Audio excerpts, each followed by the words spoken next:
One, and we are live. It is showtime at the Apollo, and we're going to be there's Jacob, there's a little bit of a delay before you'll see it show up on YouTube.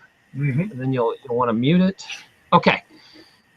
Hello everybody, welcome to the big show. Everybody's excited about this guest, and for you guys that have never been to a live stream, let me explain how this works. For the first bit of the show, I have a featured guest. So me and Jacob Israel will talk and just kind of discuss what we want to discuss. We won't be answering chat questions at that time. So yes, you can still throw out stuff in the chat room, but there's a good chance we're not really going to address those questions until the end of the show. So you can talk with each other about that in the chat room, but don't expect us to answer those right off the bat. After we have Jacob on for a while, I'll bring a small panel of guests in about the topic. And then, you know, at the end of the show, I'll open it full season to anyone that wants to jump in that can get in, and we'll discuss whatever you guys want to discuss. Now, before I dive into this too much, I want you to understand that many people that watch this are not Christian, and they're not really concerned about, you know, Bible changes or scripture. But I have had so many people ask me to do a scripture Bible show. Since I'm not Christian myself, I don't know anything about this stuff. I can kind of fumble around in it, but I decided to invite some people with channels about this to talk about it. So we're going to spend a little bit of time on that. And again, if you're not Christian, I advise you to stick around with an open mind, because I think they have a lot of important things to say, and every time I listen, I learn something. And, you know, don't throw the baby out with the bathwater. I really respect what they have to say, and I learned a lot. And I think there's a lot of good information about the Mandela Effect in the Bible, and you're crazy not to listen. So stick around, listen to this. Let's find out about all that stuff. That will be a good chunk of the show, this show. And after that, we will just kind of open season of whatever you want to talk about. So with that lead in, let's talk to our featured guest tonight. Everybody's very excited to get Jacob Israel. So hello, Jacob, and tell my viewers about your channel for people that don't know who you are. Oh, well, thanks for having me on. And I got to tell you, a lot of people, I can't tell you how many people reached out to me and said, you have to go on Dr. Taryn's show, because that's where it's at on the Mandela Effect. And everybody was like, you have to go on, you have to go on, you have to go on. And I had a good friend. Of mine, Magi. I don't know if anybody knows Magi, but you should check out his videos. They're beautiful. And he told me, we actually had a conversation just the other night. And it was funny because I guess he was just watching your program just the other night, and we talked. And I said, hey, you know, he actually wants me to have to come on the show. And he's like, you should go on. I said, I'm gonna. So with that ringing endorsement, you know, and I love what you're doing, man. You know, you're doing some beautiful work, and anybody that's gonna, you know, set some hearts on fire and shine the light as it is, it's all right in my book. I'm just happy to be here. I'm excited to meet some of the other people too. You know, it's very cool that you're gathering everybody together. I'm Jacob, by the way. Anybody who doesn't know me, hello.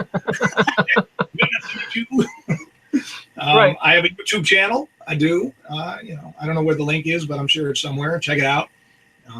We could ask one of the Jacob. We'd ask one of the viewers to put a link to his channel in the chat, and I'll drop it in the description after the show, of course, too. So you can go subscribe to his channel. I'm going to dive in a little bit, but I do want to focus on this and say that, you know, the idea, I kind of see my role in all this is just kind of like a party host, where I'm trying to bring everybody together and steer them in a positive direction. I try to find people that have interesting Mandela Effect channels, be it Christian, be it science, be it Hindu, be it Jewish, be it spiritual. I don't care, as long as you have a positive message. I think we all got to find what we have in common and stop arguing about what we don't have in common. So I don't like to argue. Yeah, and I don't either. I don't. I really tried hard. Or debating. I tried hard not to take the bait. Prove, man. I got nothing to prove. You know, I'm just sharing my heart. I don't really consider myself a religious person. I don't really consider. I get, you know, it's funny. Some people say I'm too religious. Some people say I'm not religious enough. I'm just being me, and I think That's the most important thing is that you have to be, who you are uniquely called to be, and just be that and shine that light. You Lift can't, people up, yeah, you can't. Nobody's going to agree with you 100%, and that's a fact in life about anything. Is unless you're exactly what they believe, they're always going to think, well, I can listen to this guy and get something out of him, but I'm not going to agree 100%. And we got to try to just be happy with like 80%. If I can be above 80%, we kind of got a lot of stuff in common. We're still have a lot more in common than probably some of your friends and family out there that don't even believe this is happening. Right. So let's keep on that. I met a lot of people in my life, man. I've met a lot of people, and one thing everybody has in common, no matter if they're a celebrity or not, is the fact that I don't think a lot of people are incredibly and innately happy and at peace. I think everybody still wants more, and I think that we all kind of put our focus on the wrong thing to get there. And I like how you seem to always be someone who uplifts, and that's important because anything the fool knows is always better to build up than to tear down. So Right. How I got involved with YouTube and the Mandela Effect is it's just one of the things that I talk about. I talk about a lot of different anything that I feel, wow, this is interesting to me, and I think it speaks to something else that's going on globally. I think that there's a message for it, and I think that there's an audience that should hear it, and I think there's an audience that may not be ready for it, and that's fine with me too. I've learned over the years that you have to play to your audience. But with YouTube, it's interesting because you may not get that person that just kind of clicks on that, doesn't really know what they're in for. And if they listen with an open mind, they may find something. They may find that we all have a lot more in common than we don't. And a little about me, because that's what you wanted to talk about, and I have a tendency to just babble. Hey man, talk about whatever you want to talk about, whatever you're inspired to talk about. I do want my listeners to know about you and your channel a little bit, your background, because it's funny. I am not a Mandela Effect channel. I have 7 years of backstories that have nothing to do with Mandela. It just kind of took over my channel recently. Yeah, isn't that interesting? I think it took over a lot of people's channels recently. It took over yours. It took over Moneybags, because you weren't a Mandela channel either, right? When you started? No. I just thought, if I told you all how my channel got popular and how I got talking about all this stuff, very few people would believe me, except for those that were actually there along the way.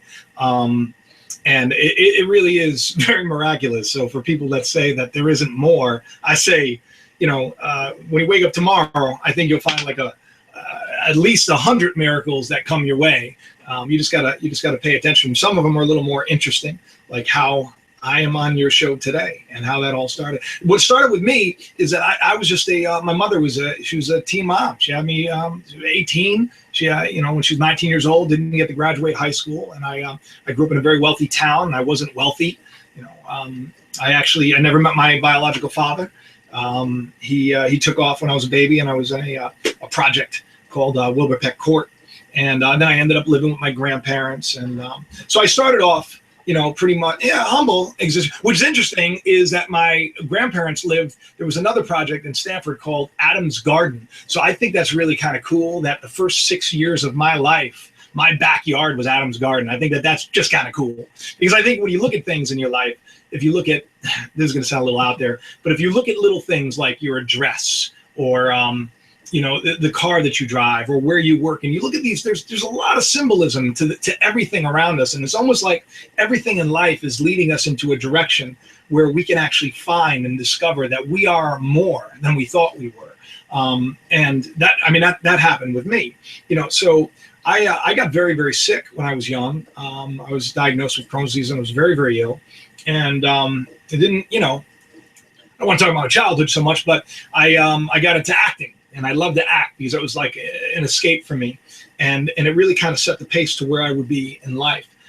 Cut 2 years later, I got a scholarship to college. First one in my family to go to college, graduate from college. And I got a scholarship for acting there. And I got the bug to write and to direct. And it seemed like, I had this trait early on in life, and I hope people adopt it. I just would believe that I was meant to do something, or I'd have like a desire in my heart. There's actually a proverb that says God gives you the desires of your heart. And a lot of people think it means, you want that car, so you're gonna get that new car. But that's not what it means. It means that the desire that's in you, is there for a reason. Whatever you want to call God, you want to call it the universe, you want to call it, Brahma, you want to call it Vishnu, you want to call it whatever you want to call it, Allah. It doesn't matter to me. I don't tell people what to believe, but I do know that there is more, and I think that we'd be fools not to think that, especially when every step of our life is just surrounded by all of these choices.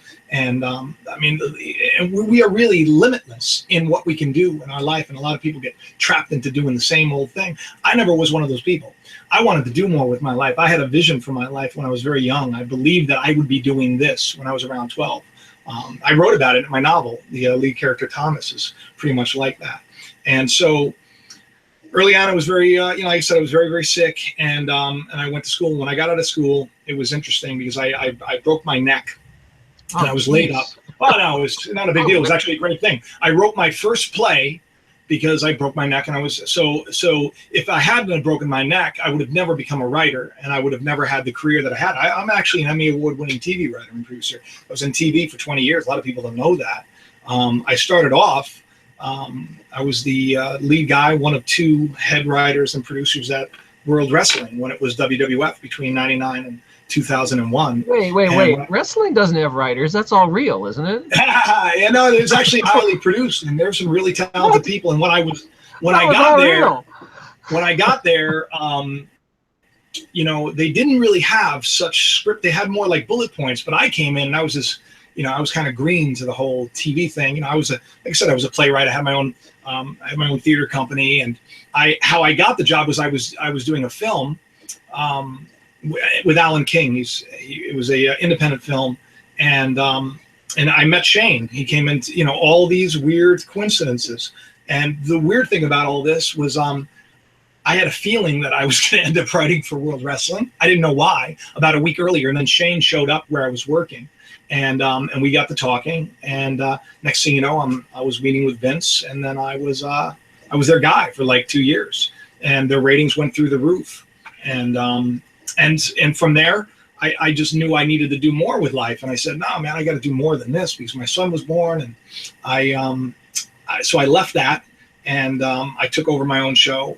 It was on Fox Sports. BT was called Thunderbox. And then I always had this desire to reach people on a spiritual level. And I really didn't know what I was in for. And of course, I thought, because, I thought Christian TV was the way to go. And so I started telling everybody, oh, I'm going to be on Christian TV next. I'm going to run a television network. That's what I'm going to do. It makes no sense. I was this guy from New York, and one thing led to another. I guess there was a random email. My resume was sent out, and I got a call from this, up and coming Christian network, which now is like one of the biggest. And I took over their show, and I did a talk show. I didn't do any of that nonsense. And I do call it nonsense because I believe that there's a lot of manipulation that goes on. And I think that, it's funny, my name, Jacob Israel, the story of Jacob was he ended up wrestling, right? So you've heard how he wrestled. So I ended up working for wrestling. But he also went to work for his uncle Laban. And Laban was a sheep shearer, which means he didn't really care too much about the flock, but he cared about making money off the flock. But Jacob was a shepherd of the sheep. He came over and he took care of things. And it's ironic that I also went to work for Laban. I went to work for this, huge organization, and I was very close with the owners of the network. And I was there for, and I tried to leave, which is ironic. Jacob tried to leave too, and I ended up working there another 7 years. It's just funny, ironic. I also limp around. I don't know, some weird connections. Whatever you believe, you receive, I guess. So, but I knew that it was almost like I had to go there. I had to go to WWF. I had to go to to Thunderbox. I had to go to Christian TV. I had to do all these things along the way. And I said I was going to write my book. And what I did was I decided I was going to leave. I was going to do what they weren't doing, which was I was going to give it away for free. I wasn't going to charge anybody. And so I started writing all these essays, these deep spiritual essays where I take stories. Jacob, this is why you're still on Christian TV. You're writing essays. I'm not on Christian TV. I thought you said you did a talk show. I misunderstood what you said. Okay, so this is after your career. I did do a talk show, an Emmy award-winning talk show. It was a woman's talk show. I did that for 9 years. Okay. And I was not happy. And so I decided that I was going to release my book, and I was going to do this. I said, you know what? I don't need them. I don't need this. I really didn't agree with their direction. And I actually spoke to them too, and I told them that they needed to kind of buckle it up. And really, it's hard to meet people that are sincere, especially when there's a lot of money involved. And I had told them, that because I believe that if you reap what you sow, and eventually the truth's going to come out, and it did. And right after I left, a lot was revealed about what was going on there. And so I was happy, to see it. Hopefully they're changing. Hopefully things are, going in a better direction. So how did you get from there to a YouTube channel? Yeah, right. Well, I always did. When I left there, I started to share. I started to, just share these little messages here and there. But mainly I focused on my website, which is jacobisrael.com. I have like 300 essays that I've written, where I take things and I, you can name basically any story in scripture, and I can tell you there's a symbolic meaning where you can apply it to your life. Now you can do that with pretty much any faith. I just feel very drawn to, this particular, set of stories because I've read them my whole life. That's why I know the scriptures. That's why the Mandela Effect changes are so weird, because I have essays that don't make sense anymore because, certain phrases are now, they're not even there. So, so like you wrote an essay on stuff that's yeah. That's Wow. So I started and the website, it got very popular, and a lot of people went to it, and the book has done very, very well. And I did a lot of freelance work. Actually, the last time I was in the ring, this is interesting. The last time I worked for wrestling, I took over about one of the third largest wrestling networks. I told my wife, so I said, I'd like to get back now after years and just do wrestling again. And then, no lie, a week later, I get a call from this company called TCW, Traditional Championship Wrestling. Matt Riviera called me up, and he said, hey, I've heard about you. I want you to come and take over the show. And I did. And within 7 months, we had an international deal and everything else. And in my time, I'm still in touch with Matt. But the irony is, the last time I worked there, I actually participated in a match, and the wrestler was named Angel. And what's interesting about that is his hamstring tore in the match, and he limped away. And I go, that's ironic. As I'm on the plane, it's like I literally wrestled an angel, but this time the angel walks away with a limp.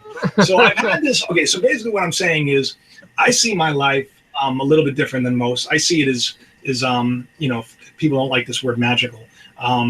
It's magical. It's beautiful. It's wonderful. It's miraculous. It's more than the mundane.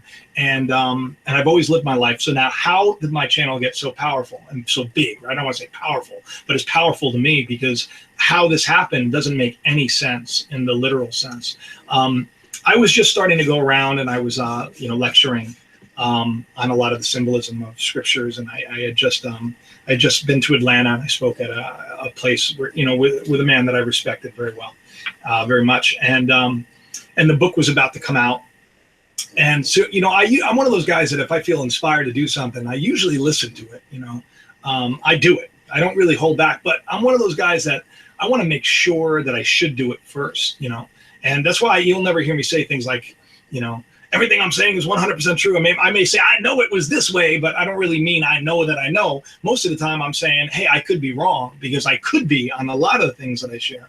Yeah, and I feel the same way, Jacob. You got to just kind of go with the information you're given at the time. But I'm sure if somebody goes back and watches our channel a year from now, we'll probably have different opinions about some stuff. Right. That's learning. Very true. You gotta accept what the universe throws out at you, man, and you do the best with what you have at that time. So so what happened? Now this is where the story gets a little kooky.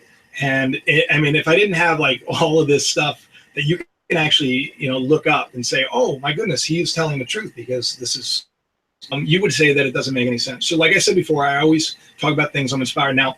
I don't know, must have been a year and a half ago, I had this terrible dream, and I just felt really, I had wanted to tell everybody, hey, you remember I'm a very uplifting guy, but I felt like I needed to tell people that things were going to change in a dramatic way, and the world was going to become like almost a very dark place. And I said, but good things are going to come out of it. And I felt really inspired to talk about that, and I even titled it, is September 15th the end? But the reason why I used September 15th being the end, and not the end, I never said the end of the world. You got to give those catchy titles, right? It was the end of an era, and the beginning of something new. And ironically, I had put this date as, the time that we were going to just see this global crisis. And what was weird about that was, that was when, Russia went into Syria. And that is when, like a lot of things changed. And so I got a lot of flack for that because, I lost a lot of friends because of it and everything else. But once again, I was just being true to who I was. And I wasn't saying anything bad. I was just saying, look, like everything seems hunky-dory, but everybody's living very selfishly. And the position that we are in right now globally, people are hurting. There's a lot of heartache in the world right now, and there's more war than people know because they don't hear about that. They're too busy, talking about Trump than to hear what's really going on. So I lost all these, friends, and it hurt me a little bit, but I'm used to it over the years. And so a couple of months later, I was inspired to talk about this other thing. Now, this thing that I just wasn't comfortable with, and I didn't really I didn't put a lot of faith into it. I didn't really believe it so much. I didn't really look into it too much. And I thought it was way far out there, and I wasn't gonna talk about it. And then what happened was, but I felt like I was supposed to, So of course I'm like, okay, I'm gonna need another sign, and you're not supposed to ask for signs, right? But I do say, look, I'll do it. But please, I don't want to look at what just happened, and of course I'm having this inner dialogue. I don't want to go out there and, my book's coming out soon. I just started, I was being invited on talk shows and all this stuff. And now things are drying up. I don't want to go out there and say this now. So, and at the time, people, mind you, I had about 500 subscribers on YouTube. I didn't put a lot of effort into YouTube. I had done videos, but that wasn't my focus. My focus was always what I wrote. It was my novel and it was my website. And so a guy, a colleague of mine, came up to me, and he said, I was telling somebody about your website and about what you write, and he's a spiritual dude, and he said, hey, you got to read this book, and he handed me this piece of paper. And this is how it all started, Darren. And this is, on my children, I have 4 beautiful children. I say this because I want you to know this isn't like a story. It's not my children's lives. This happened. I hate doing that, but people really, they make up stories. They make up these miraculous stories, which is why when something beautiful happens, it's hard for anybody to believe it. So he gave me this piece of paper. I looked at it. I was like, oh, okay. And I put it in my pocket, and I just kind of ignored it.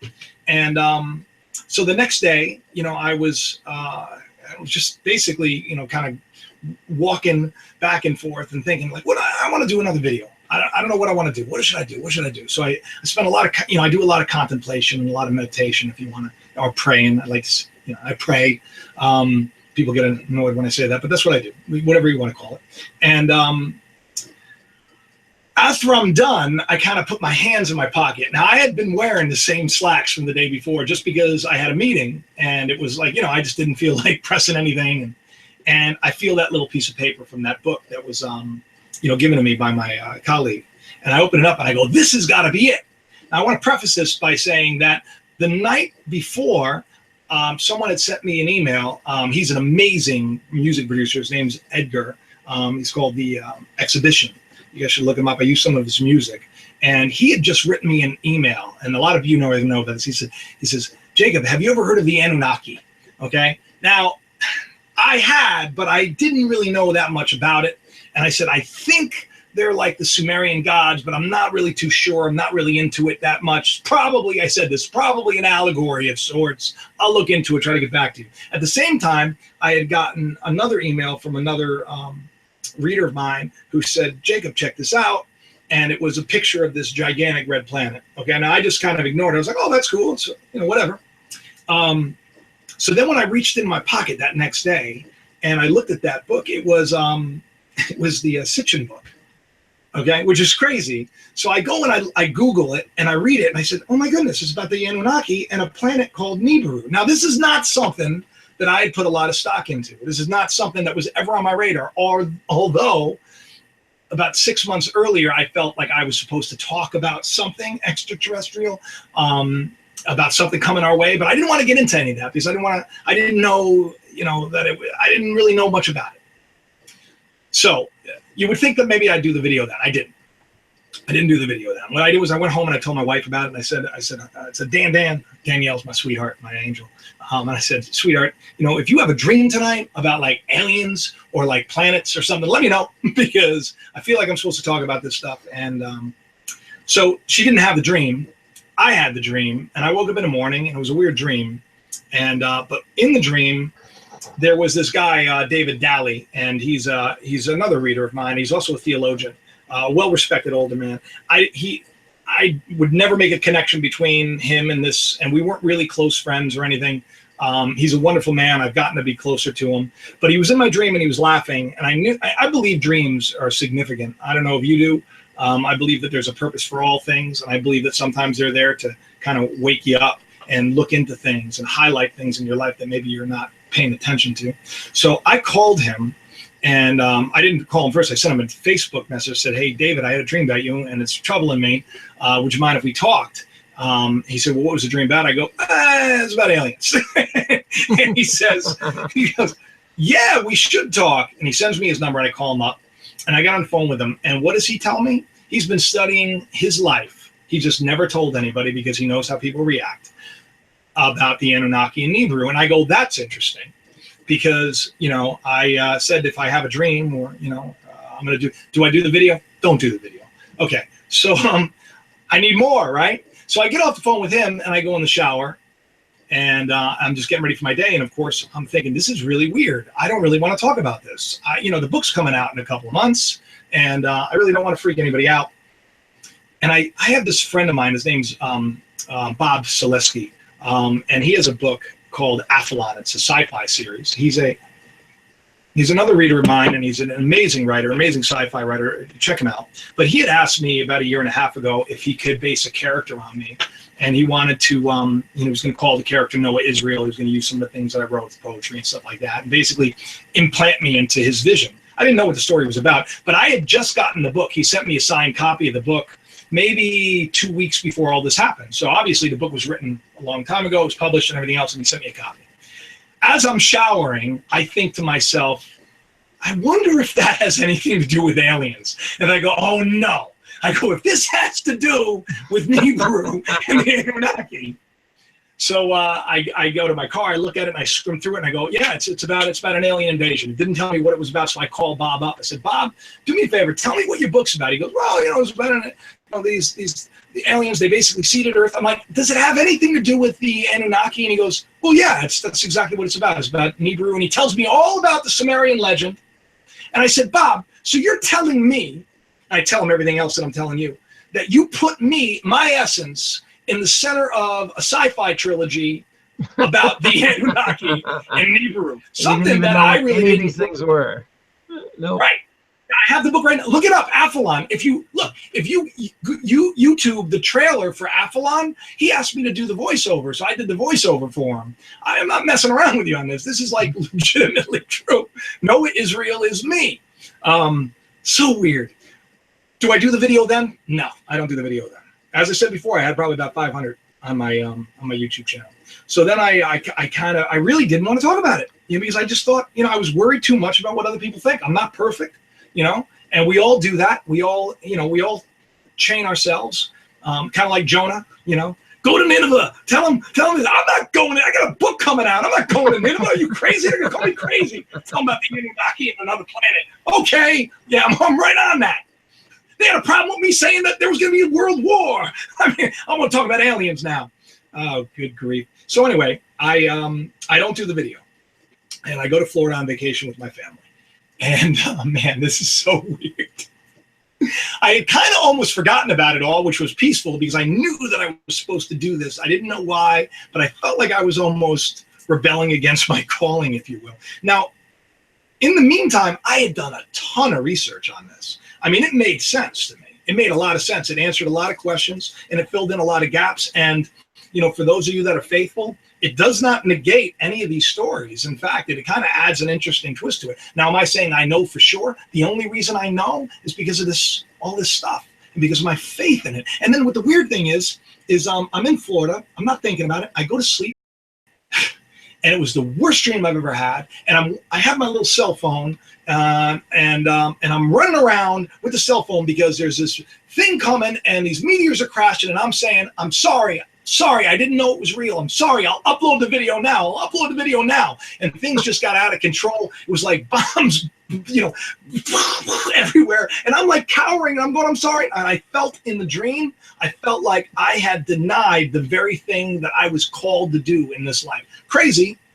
I woke up. I said, all right, I'll do it already. Now, what was weird was the dream. I was at a hospital in the dream. My son, Ethan, supposedly was in the dream. He was sick. And I was standing outside of it, and it was these big storm clouds. Now, I had planned to do the video that day. I had an idea of what I wanted to do. I had an idea where I wanted to shoot it. And so we're at this place called Guana Bananas, and we were going to go paddleboarding. My son all of a sudden starts getting violently sick, and he starts throwing up. And all of a sudden, I think, oh my goodness, we have to take him to the hospital because he wasn't doing good at all. And it was, and then that fear sets in. I just had a dream where Ethan was in the hospital, and I was about to do a video, but I couldn't get it out on time. So I started having this little panic, which is really silly if you think about it, because I know everybody's going to think I'm kind of crazy. I'm not crazy.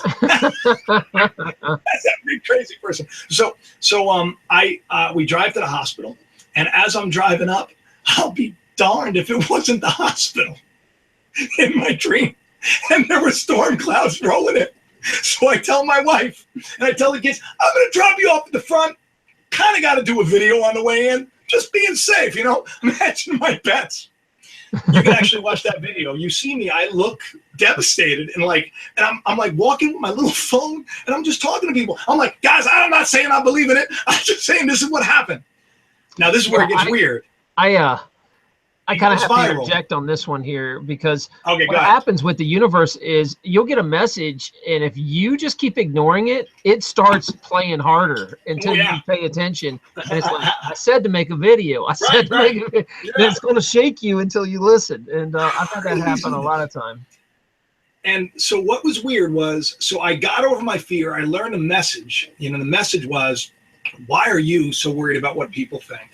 If there's a plan for your life and you believe it, ain't nothing going to stop you. It doesn't matter if people think that you're mad. It doesn't matter if people think that what you believe is not what they want. Look, I'm not doing any harm. I believe in doing good things in this world. But a lot of people that think sanely do a lot of horrible things in this world. So I learned a message that I was going to be bold with my next video, and I was. And that video went viral. And now I have 60,000 subscribers. That's impressive. Yeah. None of this was me. I mean, I like that people, feel connected to me because I feel connected to them. And this has been one of the greatest blessings of my life, after my children and all that jazz, obviously. But I mean, creatively and artistically and spiritually speaking, this has been one of the most wonderful times that I've had. And the irony is, my entire life, I said it was going to happen. I said, I don't know how, but one day everybody's going to know Jacob Israel. I don't know how it's going to happen. I've believed it since I was a child. I've said it. I've written about it in my articles. I even wrote an article, Inspiration Rules, where I think I said by the time I was 45, for whatever reason, it was just going to take off. Now, here's what's nutty. I have a terrible publisher, and I did not listen to my agent. I didn't. And he's a great agent, Ian Kleinert. But I just, I got a great review from one of the publishing companies that I sent it to. They loved the book. They seemed to get the book. And I was like, it doesn't matter. My wife and I flipped a coin. I said, should I go with him? Should I listen to Ian? Ian's like, don't do it. And, but I wanted the book out. And I figured if it was meant to be, and it was going to be successful, it doesn't matter if I am with a big publishing house or not, or a smaller one. Long story short, it's done well, but it isn't a bestseller yet. Now, here's the weird thing. I had like 5,000 books. I had a big contract, and I had sold a lot of books. I had 5,000 books to get out of my contract, and they were doing no publicity, and it would have been really hard. And I don't like asking people to buy my book. How do you write 5,000 books, because I'm an author and I spent like Oh no 4 or 5 years. 5,000. No, 5,000 copies of one book. Oh. I had to sell. You were cranking out an essay every day. No. Like if you have like 20,000 books that you have to sell. I'm with you. Okay. So I had like 5,000 more that I needed to sell. And that's a big number, especially for a guy that doesn't want to say, hey guys, buy my book. I say it maybe one every 10 videos. And I just put a link. And if you're meant to be there, I don't want to ask for anything, you know? So Here's the wild thing. I kept saying, I need to get out of my contract. I said, but how do I do that? The company just let me out of my contract. Isn't that crazy? Wow. Because they got sued in a big, big way. Christian company, by the way, got sued big time. So they gave all their authors the ability to get out of their contract. So now I am out of my contract. Now, just like I said, I don't know how these things happen, but they happen, you know? So that's where I am right now. That's how I got here. And then basically, like I said, the floodgates are open. If I feel like I'm supposed to talk about something, I'm going to do it. I'm not going to just jump into it. I'm going to, give it, like I said, some prayer. And I'm going to think about it. But I'm here now because it took me a little time. I don't like doing live stuff, man. I got you. But I wanted people to understand where you came from, because we're going to move on to some Mandela Effect stuff here in a minute. But I think it's important that you trusted God to do this for you. I had the same struggle in a sense that, I had this channel and I did okay. I had, a couple million You're doing views great. in there. You're doing great, man. Well, yeah, it's okay, but not compared to the big players. I've been on here for 7-8 years, and then all of a sudden I make a Mandela Effect video, and I'm really struggling. Like, should I do this because I'm going to jump the shark if I do this and lose all credibility, as a doctor, or lose all credibility of other stories? And so I'm wrestling with this, and I'm like, gosh, it's so important. I got to talk about this. So I do it, and my channel's blown up over the last month over this stuff, and and all this just kind of came to be. So I guess we're supposed to be doing what we're supposed to be doing. Right, everybody is. That's the best part. Everybody is. Well, keep going. Let me stop you for a sec, because I got to say some stuff. We've got a bunch of new people that have joined us. There's over 200 people watching live, but that will mean about 1,000 people come and go during this this live stream. If you guys are brand new joining us, understand that I will be interviewing Jacob for a bit because I keep seeing questions for him and stuff. We're not going to take questions until the second half of the show. Jacob probably can go over there and look at it while I'm talking and say hi. But the other thing is YouTube has issues with a lot of people streaming sometime. So if this video crashes or goes down, it'll just come back up in about 5 minutes. So if you guys are watching and we disappear for some reason, just go back to my channel and you'll see a second live stream appear and click that. Within a few minutes, we'll be up and running. We had the same problem last week once I started adding a lot of people in. So just be aware that can happen. I wanted to say that while everybody's on the air. All right, Jacob, I want to start getting into some questions about the Mandela Effect. One of the first questions people kept asking, and I know you did an entire video on this, and it keeps coming up over and over, is people are seeing numbers all the time, and especially 1111. So people have never heard about this. Can you tell people, say 5 minutes or less, what 1111 is? I did some research. I mean, look, the number 11 is connected to a lot of things. I think that what it is it's a moment. In my plays and in my novel, I always put 1111 in there, make a wish, or 1111, say a prayer. Because I just felt like it was like a time that it's like for that one moment, you see that for a second, everybody pauses and they're like, wait a minute, that's interesting. That's different. And it's not really different, but it's just, there's something about those numbers and seeing those numbers, and it gets you to say, why is it there?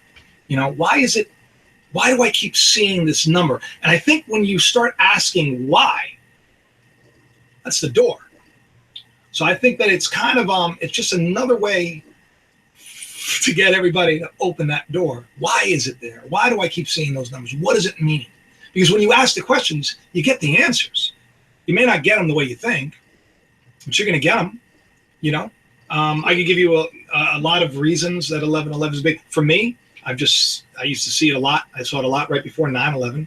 The interesting thing about it, in 9/11, is the 11. You see the 11. I remember after I was doing Thunderbox, and we were at a penthouse. the night before, and we're overlooking the park. And I told everybody, in production, I said, look, let's go into work late. No big deal. And so I ended up going to the gym when 9/11 happened. And I remember, it was a horrible thing. But the next day I was at the bagel store and I saw the newspaper with the 11s on fire, the Twin Towers. And that was kind of the moment. And there was something weird about that because around 3,000 people died. They were, sacrificed, if you will. They were, murdered. And they were swallowed by the earth, if you will. These two twins came crashing to the ground right next to a big, gigantic golden bull. And I always thought that was interesting because the golden bull of Wall Street and the Twin Towers always signifying that. So, there's just something about the 11s, and I think that there's a message in everything. And I believe that, out of hard times and suffering and out of tragedy comes, wonderful things. So, and I lost friends. I lost coworkers. And my daughter was born. It's so funny because I put a 9/11 on in September on the clock just to kind of give a little shout out to my daughter Shiloh. She was born to the second 2 years later, and everybody kept saying, "Why do you have 9/11?" I said, "Because my daughter was born on 9/11," and it was like to the second, like 2 years later. And what a gift! What a better way to remember that. But I think it's like a doorway. I think it's a wake up call. I think that's what I call it, a wake up call. And anybody who's seeing it, all right, and if you're not seeing it, you'll start now that we're talking about it. Yeah, and other people I noticed in the chat here also have different numbers they see all the time. So I guess it's not necessarily that it's 1111 is maybe your number, but some other people might have a different number. But it's basically a wake-up call to remind you. It almost feels like, since we're kind of, in my opinion, we sometimes, I feel like we're living in a fake reality.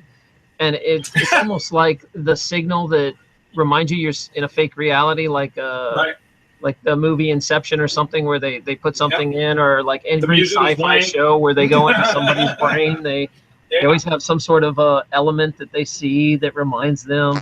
So maybe that's, that's it, like what you're talking about.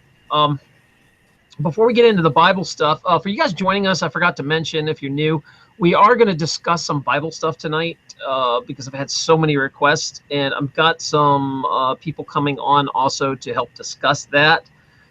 But before we dive into that, I'm curious. I've been doing some stories recently, Jacob, about frequency changing of the Earth. Have you seen any of these?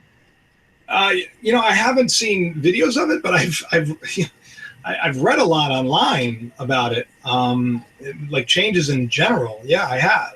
So basically, in my videos, I've been really obsessed with this the last week or two. Is the Schumann frequency? The Earth has its own frequency of 7.83, and it has been being increased. It's the first time it's been increased. At 2012, all of a sudden it started going up to 16 hertz, so it's doubled. Is it like connected to the heartbeat or something? Can you remind me? What happened is, all right, so if you have two spheres, like one sphere inside of another sphere, it creates tension between them. And it creates, between the ionosphere and the Earth, there's a tension of 7.83 hertz. It's this, it's a vibration. And it's been here so long that life and DNA and everything has grown up and needs it to live right. Like if you, if I took you and stuck you in a bunker where you couldn't hear 7.83, you'd start getting sick and going crazy. Like they did these experiments where they stuck people in underground bunkers and they lost their marbles until they played this frequency again. And so you need this frequency to live right, and your DNA needs it to work right. And DNA actually uses this frequency to talk to other DNA. And it's really, really important. And all of a sudden, in 2014, the frequency starts doubling. It goes up to 16 hertz. And then recently, it's gone up to past 36 hertz. For the last 3 days, it's in the 30s. So it's exponentially grown. It's grown by like 4 times. So people are saying that these frequencies, that the Earth's actually changing its frequency, that it is, it's kind of like a radio station where if you're tuning in a radio station and you're going between frequencies, that you sometimes get 2 frequencies at once. So what's your opinion on frequencies? And okay, so I did a video on this a while ago. I had been, one of my late nights of like searching, what am I going to talk about, and I stumbled upon this post. I stumbled upon this this fiction post. It was in a fiction room. It was like a storytelling room. And I started reading it, and it was basically supposedly a whistleblower. And if you get a chance, check out that Mandela video, because it's really interesting. I think a couple of other people have done videos, and they've titled it Project Jabberwocky. But I'd found it that night, and I read it, and I said, there's just too many things in here that just seem that I need to look into. And so I take these little things and I researched them, and everything was checking out. And I thought, my goodness, this is like either some great well-researched hoax, or maybe there's something to this. Either way, I got to talk about this, and it has to do with what you're talking about. And it was basically, they created this large tuning fork. Right now, as we're sitting here, you have Wi-Fi, you have all these different stations and all of these music, and you have conversations. Everything's like flying around, and you can't see it, you can't touch it, you can't hear it, you can't be a part of it until you tune into it. You got to tune into it. So I found this really interesting, that they created this thing called the fork, and it was called Project Jabberwocky. And the idea was, they stumbled upon it. They created this this D-Wave computer type, this AI. And supposedly it kind of went offline and started they were making changes to people's perception just by simply rewiring them a little bit. And I thought, well, that's an interesting way of looking at the Mandela Effect. And what they were doing was they were purposely doing it to like innocuous things like movie titles, and I go, wow, this is a great story. Whether it's true or not, I can't tell you. But I guess it could be plausible, just like it could be plausible that, was it like 1 billion times more likely that we live in a simulation than base reality? Yeah, it feels like this is one of the things that I keep coming back to in the show. Some of the changes seem so childish and stupid, like you're changing pop culture stuff. It feels like we got hacked by Beavis and Butthead. Right, like 14-year-old kids figured out how to act reality. And they're like, well, I'm going to start screwing with, Star Wars and stuff that doesn't mean anything really except pop culture. It's like to get our attention. But then there's some big changes like, continents moving around and, the body changing that you got to go, okay, you got my attention. Right. And once again, these are things like I believe we talked about this. The reason I don't touch on that is because I don't know it well enough. Like, I don't know. You're a chiropractor. This is your thing, yeah, that's right. But there's so many people. There's so many people, right? I mean, and yeah, there's like new islands that have popped up, right? Interesting. Like pregnancy has always been 10 months. I didn't know. I always thought it was 9 months. There were just like a lot of weird things that I just, doesn't make a lot of sense. I know it's real. I know it's real. It's happened. Whether, I can tell you, I'm sure that at least 30% of the things that I talk about most likely is just bad memory. Maybe more than that, doesn't matter. But if there's one thing that has historically changed, like the Coke logo, like the Coca-Cola logo, right? That's how this all started for me. I walked into a Dollar Tree and I looked at, the soda machines, and they had a big Coca-Cola logo. And I looked at it, I go, oh my goodness, they changed their logo. And then I went and I said, why would they do that? They spent like, billions of dollars probably over the years advertising, making us know what that logo is. And now they've changed it. And I looked it up and I was like, oh, it didn't change. It's just different than I remember. So it's gotten really hard because like I'll watch stuff now and I can't really even enjoy it because I'm thinking, there's a Mandela Effect in there? Like I was talking about this last week that I watched Napoleon Dynamite, and there was like a deleted scene that I thought maybe was a Mandela Effect, and it wasn't. It was just a deleted scene I'd never seen. Right. And we had a discussion last week about Pet Sematary, and we thought that was, some of the guests and myself, because I only saw the movie, I never read the book, and they spell Pet Sematary with an S. And we were like, oh my God, what a crazy Mandela Effect. It doesn't make any sense. And then my girlfriend sitting there in the chat going, hey, that's part of the plot line, that in the book, there's like a little kid that can't spell it and he makes a sign with an S. And so that's, wow. I and I just assumed it was a Mandela Effect. Like we got to the point where in reality, I'm with you that probably 30% of the stuff I talk about is completely just my bad memory. But okay, so what about the other 70? You know, Yeah, we're right. And yeah, that's a big one. I'm excited to talk to your other guests. Yeah, Darren, I got to tell you, if you guys are ready, I sent you an email. So there should be Meegs coming on, Moneybags, and Miguel. If you guys are listening, cool. they're the first wave coming in because we're gonna talk about some Bible changes, and they are up on their Bible changes. I sent them an email, so if you're listening in the chat, come on in. The water's fine over here. But until they get here, we're gonna keep talking about. Did you name your cat yet? Kate thinks it's called Cool Cat. I like Cool Cat. I'm still debating that because it sounds so generic. It's like naming a cat Mr. Cat or Mr. Kitty. It's like, come on, man, put some work into it. It has to be something cool. Right. But you know, I do love Pee Wee Herman and that cat. So. What's that joke? What's that Stephen Wright joke? I named my dog Stay, so I just mess with it. Come here, Stay. Come here, Stay. Come here, Stay. He also has that other joke. I named it Spot, and I spilled spot remover on it, and he was gone. Right. Yeah. Oh, here we go. Meegs is coming in as we speak. Guys. Hey, Meegs, what's happening? Meegs? What's up? So we are jumping in here. We're going to start turning this to Bible talk in a little bit. And like I said, for my listeners, we don't do that every week. This is a special occasion. But I think even if you aren't Christian, you should listen because they got a lot of good things to say. And I've learned a lot talking with the Christian chat room.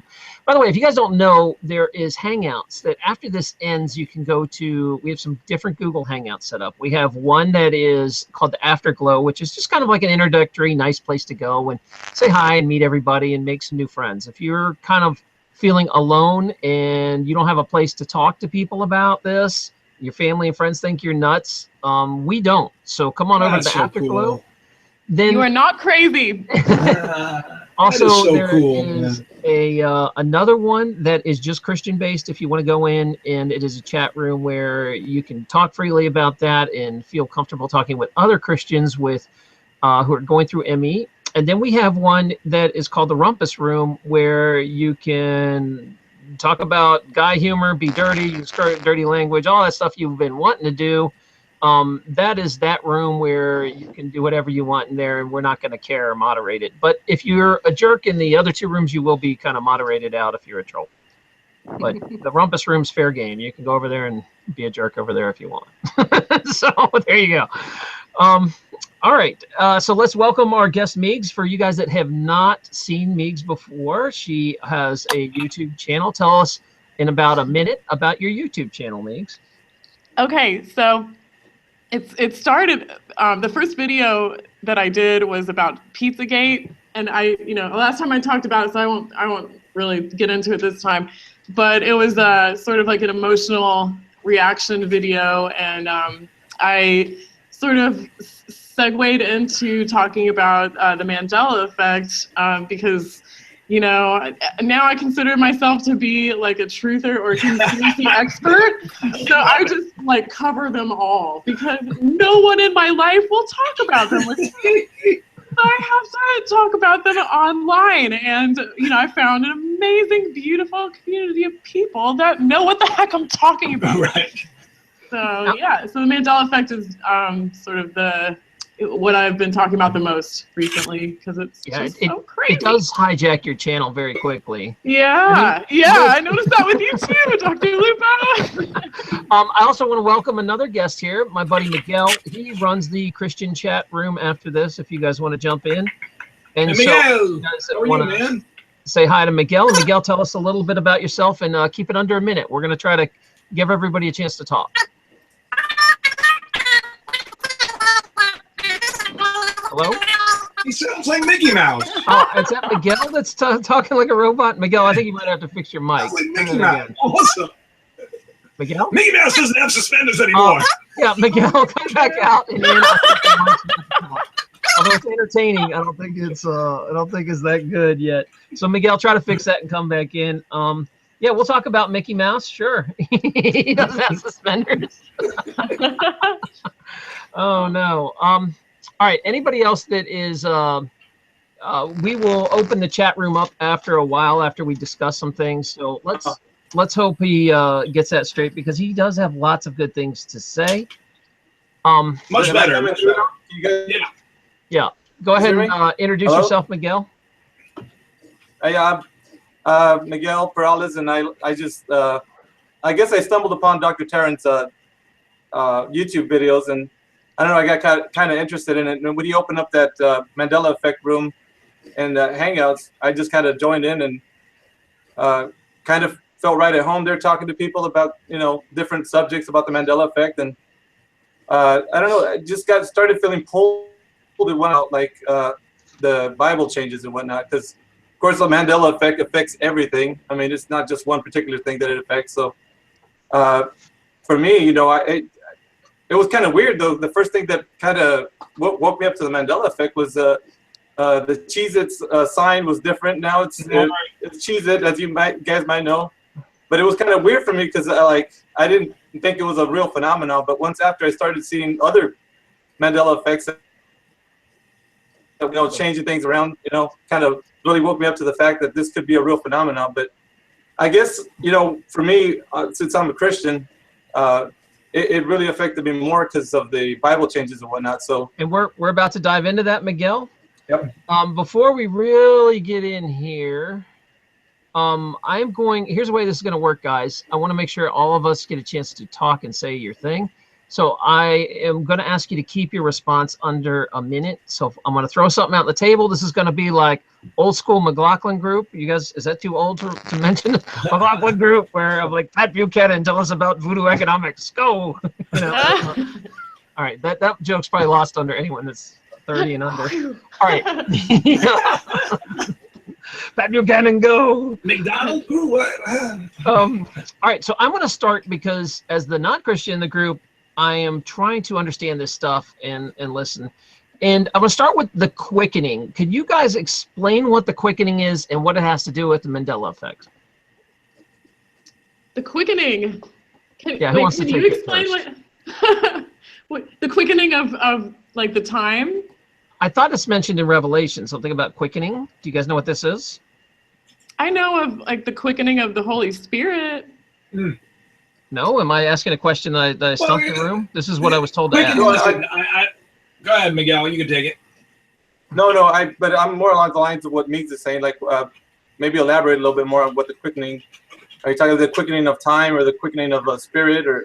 I thought there was actually something called the quickening in Revelations that's supposed to be similar to what's happening. That's what I was told to ask. Maybe that's a Mandela Effect. Yes. Maybe it's in there now. No, the quickening. Listen, there's a scripture. I think it's in. I'm not sure which one it's in. I know it's in the New Testament, but they talk about there's a quickening spirit. All right, so to quicken somebody is to basically bring them up to speed in a very quick. So basically, you've never heard of the Mandela Effect, right? So a quickening spirit. I mean, Jesus said, "My words are spirit and they are truth." Right. So a spirit. Another way of looking at a spirit is a spoken word. Okay, so a quickening spirit would be me explaining to you what the Mandela Effect is in such a way that all of a sudden you understand it and you're quickened to what it is. That's all it is. I didn't know it was a Mandela Effect, but I do like. It's just someone. I like the word. Someone had asked me, and I thought I'd throw that in there.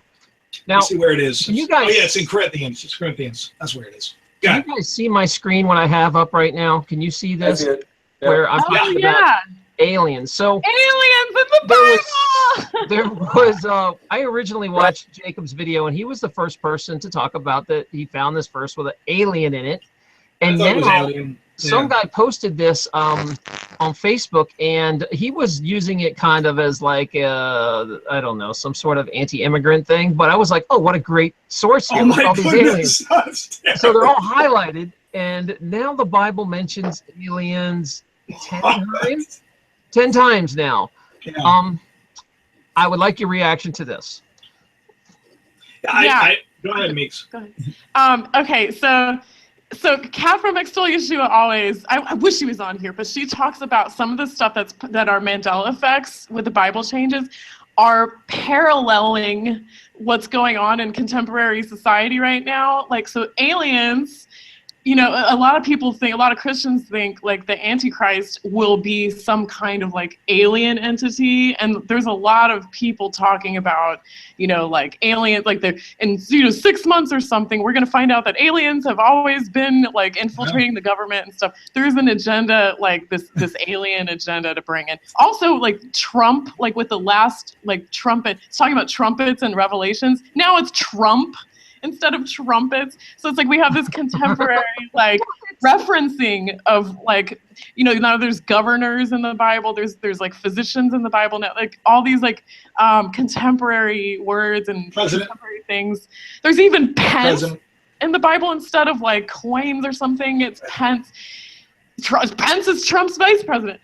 Now that may not be legit. That may not be nothing, but I think there's contemporary things. You know, these Mandela Effects are saying something. Let me throw it to Jacob. Go ahead. What's your take? Yeah, I mean, you know, this is the thing is that Pence has. I mean, it has been described. I think I like what she's saying because I think it always parallels. But there are a couple things that are, you know, that may be in there. But it does, like at the last Trump. That was there, but I do find it interesting. No, yeah, I mean, I think what she's saying is really kind of cool. And I'm not saying Trump's going to be the Antichrist. Like, I mean, it means trumpet. I want to jump in on this. Is that there is some let me say something. Oh, I'm sorry. Go ahead. This goes along with what you're saying. She brought up the Trump and it's the last trumpet. And what's interesting about this is the word trumpet. It has to do with the frequency change, which I think is really kind of cool because a trumpet blast it's a high vibration. It's one that isn't usually there. So this trumpet blast is right. So you understand it. You understand it. I'm ready. So kind of interesting. We were talking. Don't make me break out my recorder because we'll get a jam going. Go ahead. So I think there's something to be said about that because, you know, maybe you're onto something, Taryn, with the changes in frequency. I'm going to throw this to Miguel in a second, but you know, my understanding is when the Antichrist comes, it's going to be somebody that everybody gets behind and they trust him to fix the world, and he's going to present himself like a good guy. So Meegs is saying, you know, maybe it's going to be an alien that comes down, because what could get every culture to agree to follow this guy? If some dude landed from space and could do miracles with technology, he'd be seen as kind of like an antichrist. I mean, he'd be like, oh, he's the man. He's going to fix the planet. And people would follow him. I mean, it's not that crazy of an idea. Miguel, your opinion. Well, going back to what you just posted with the alien, I do think that in the King James Version of the Bible, there's been a lot of changes and whatnot. But I do also believe that some of the things that were in there have always been in there. Fusion within the Bible, the people understanding of the Bible changes, thinking that a particular word was, you know, a Mandela Effect word, when really it's always been in the Bible. So it's kind of curious to me that, you know, studying words out and having a concordance and actually going back to, you know, understandings of a particular word that's maybe, you know, people's understanding. They want to jump on the bandwagon of Mandela Effect and say that they're all Mandela Effects, but with careful study, you can find out that certain words have always been, but going back to like alien, in the King James Version, used as foreigner. Foreigner was being used more than you know, the word alien was. So there is terms that were actually. Yeah, I don't remember alien. Right. I don't remember it. Do you remember it 10 times, Miguel? What's that? 10 times. Alien, I don't remember it. Like I don't remember the word alien. So foreigner, I mean, it may be. Yeah, foreigner was actually in use instead of the word alien. So foreigner, which makes sense. Yeah, was what being used. So, I mean, there are certain Bible changes that do occur that we could say that they're 100% like couch or something like this. Couch. Big time. One of the things, if I got a little bit of time, I'll go ahead and go into the one that I what really got I'll give you my mind going. Yeah, go ahead and take another minute. Go ahead. Okay, so John 3:16, as you guys know, in the King James Version of the Bible. If you guys remember it, like, I don't know, the listeners right now, if you can remember the King James Version of the Bible, all I use. John 3:16. Without going to the scripture itself, just what's in your memory, I'm going to go and read it out to you. For God so loved the world that he gave his only begotten Son, that whosoever believeth in him should not perish, but have everlasting life. And carefully going back to that, you can see that there was one little tiny word that was in there that kind of a bit different. And going back through there, looking at the word should, where it says should not perish. And if you kind of go over the actual 3:16 in your mind, it came down to shall not perish. Because it's a big difference in words too. It's a big difference. Right. Should is a suggestive, like you should not perish. But you know, shall is a definite. You shall not perish. Right. So it's making a statement of security, and should is more kind of like on a little rocky. There, you're not really sure. You know, should not perish. So to me, I think that was 3:16 was like huge. You know, in the KJV was like, man, I couldn't believe that this, you know, actual one little word could, you know, sway things a little bit different. But I always remember the word shall being in there, and even reciting it in my head, it always comes out that I remember it as shall. So shall not perish. Yeah, okay. I agree with you. Let me take over here and go to the next questions here. I'm going to go through each of you guys answer. Keep your minute. Keep it under a minute. And what is the biggest change in the Bible that kind of stirred you up? Oh my goodness. Yeah, I know what's the one that you're like, I cannot believe that people aren't freaking out about this change. Like, I'm gonna say it. If nobody else says it, I will. No, you guys can go first. Go ahead. I guarantee it's not going to be what you guys say. Can I take this one? Go ahead. All right. Well, the biggest one for, you know, and everybody knows the scripture. There's memes that are out there that have the scripture written, the one about this. And yep, everybody's already said it in the chat. The lion and the lamb. It's Isaiah chapter 11 verse 6, and that one hit hard for almost every Christian. All of us that knew this scripture, and it's difficult because one of the things about the Mandela Effect is we looked at like all the things that it's changed, and it's so profound to us because we remember and we recognize that, you know, Jesus actually stood for the lion as the lion of the tribe of Judah. And, you know, the sheep represents, you know, there's duality here too. So the sheep can also represent him himself being as the lamb that was slain before the foundation of the world, you know, and there's many other duality looks at that verse, so we could make correlations with that. But it also stands for him being the lion and us being the sheep, that he lies together with us. It's like peace. Look at it, and I'm going to go ahead and read it if I can really quick. Isaiah 11 and 6, and this is the way it reads right now. The wolf shall also dwell with the lamb, and the leopard shall lie down with the kid, and the calf and the young lion and the fatling together, and the little child shall lead them. So going back to where it begins in verse 6, it was kind of like, whoa, you know, how does this, you know, wolf, who's this wolf, you know?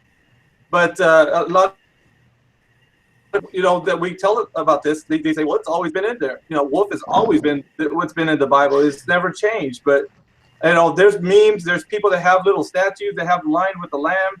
I mean, there's people that, you know, by memory remember that it's always been with the lion with the lamb.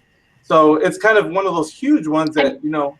You said you even saw people with pictures, plaques of lion and the lamb, picture of it. Next to it, the words wolf and the lamb. Let me change in here where I'm going to let Miguel finish, but if you guys look, can you see this picture? This is some residual that people had from, I guess it was a sermon about this just in 2014. You guys see this picture? Yeah. And that's recent too, so Miguel, what's the big difference? What's between lion and wolf? Like, are you saying lion was positive and wolf is negative? Because the wolf is always usually depicted in the Bible as Satan. So there's, you know, the Christian side. Just so you know, I mean, Satan is also called a roaming lion as well. Right. And you know, but you're right. You know, lion of the tribe of Judah, absolutely. Right. But the wolf, you know, going on to that aspect is always represented as something that was, you know, used as deceit. Right, as deceit, or you know, as Satan, or, you know, in that sense, you know. So it struck us as like, you know, making a tie into the wolf lying down with the lamb. So there's a deeper meaning to it, Miguel. There's a deeper meaning to it. You've heard the expression "a wolf in sheep's clothing," right? Right. So if the lion and the wolf and the lamb are lying together, you basically got a wolf inside a sheep. Inside a sheep. You got the two become one. Yeah, And you who is gotta, Satan going to come as? He's going to come as like a sheep, like an angel of light. You know. right. So this text was kind of profound to those who are studied, and there's some people that get into that idea that well, what are we going to do with this? If the Bible's changed or this particular verse has changed, and I just, one of the things I do is I want to encourage people, that I want to give people hope that no matter what the enemy tries to do to come against us, we're going to have to stand strong in these end times, and stay together and continue reading our Bibles and just encourage the same, not just because something like this comes into our lives and kind of frazzles us or shakes us. I want everybody to know that Jesus Christ is Lord, and that we need to stand together with a firm foundation, and just fight together. All of us uniting, and even like this Mandela thing, it brought a group of people, like in the Hangouts where I'm at, and we share testimonies together, and we have a wonderful time talking about the Word, and just trash and that Christians do. So, All right, Miguel. I'm going to move to Meegs. Meegs, what's the biggest change? And I know you did a whole video on Mo, which was actually kind of funny. You had some good humor in there. If you haven't seen it, guys, go to her channel and watch it. Go subscribe. Totally gonna watch it. But go ahead. So the word Mo is in there, but I think what's the one that really shook you up? By the way, this is this is pretty weird, but at my work, a couple Mo stickers just popped up in the back by the dumpster area. And the stickers say Mo Sizzlack, which I had in my video. Uh-oh. Like, okay, guys, this isn't funny anymore. Anyway, okay. Like stalker, or do you think it's just like synchronicity that the stickers were there and you never noticed? I just thought, I was like, okay. So yeah, so the video I made was about the word Mo appearing in my parallel Bible, my sweet parallel Bible that I got from my confirmation when I was 13. This is like a regular old Bible that you could buy from anywhere, but it said Mo in a lot of different places when it really the context it was meaning more, but it was like a typo, and in one sentence it said Mo and then more right next to it, and they both meant the same thing. It meant like larger and larger, but it said Mo and more, and it's like I'm catching this typo as it's changing or something. But my whole point in making that video was that there wouldn't be like this bad of a typo, like a recurring typo over and over and over again in my Bible. And we're seeing that in other people. People are making videos about like horrible grammar is just crumbling in the King James Version. There's no quotation marks when people are speaking in my Bible now. They just forgot the quotation marks. Like, it's just ridiculous. They don't capitalize the first letter of each sentence anymore. It just goes right into another sentence, lowercase first letter after the period. It's like, what? Like, really? Oh, so, I was an English teacher too, so that like makes me so mad. Yeah, a lot of people said the grammar's getting bad, and I wonder how much longer it'll be till it says like thee haveth mo money, thee haveth mo problems. Do you think that'll come in? I don't know. Like, people are saying like, yeah, it could be like the Ebonics King James version. I mean, come on, it's got mo money, mo problems. How did that not get in there? Oh, but yeah, I mean, all right. I'm sorry, I was going to jump to Jacob. Unless you want to finish that out. Can you finish it out? And well, I mean, I would love to just mention quickly, like, I just did a video about like the lewd Bible changes, but I'll just say, like, somebody in my comments mentioned like another passage in the Bible about eating your dung and drinking your piss, pissing against the wall. And that was never in there before. 2 Kings 18:27. But Rabshakeh said unto them, hath my master sent me to thy master and to thee to speak these words? Hath he not sent me to the man which sit on the wall, that they may eat their own dung and drink their own piss with you? That was never in the King James Version. Piss. Never. It may have been. may have been. This really? What, You what think that about was used like One of about the, thousands? one of the things Christ. is though you do have to go back to the Strong's Concordance and look at the. This No, is but- another thing about the Mandela Effect. You know, you gotta really do your research. You gotta do your Right. homework. okay? Fair enough. You got to go back and you know, so if there is something that you think, okay, well, sounds different or it changes, you got to get together with people that have read Right. the It doesn't Bible. You matter gotta- either way, right? I mean, it doesn't matter. Yeah, Look, yeah.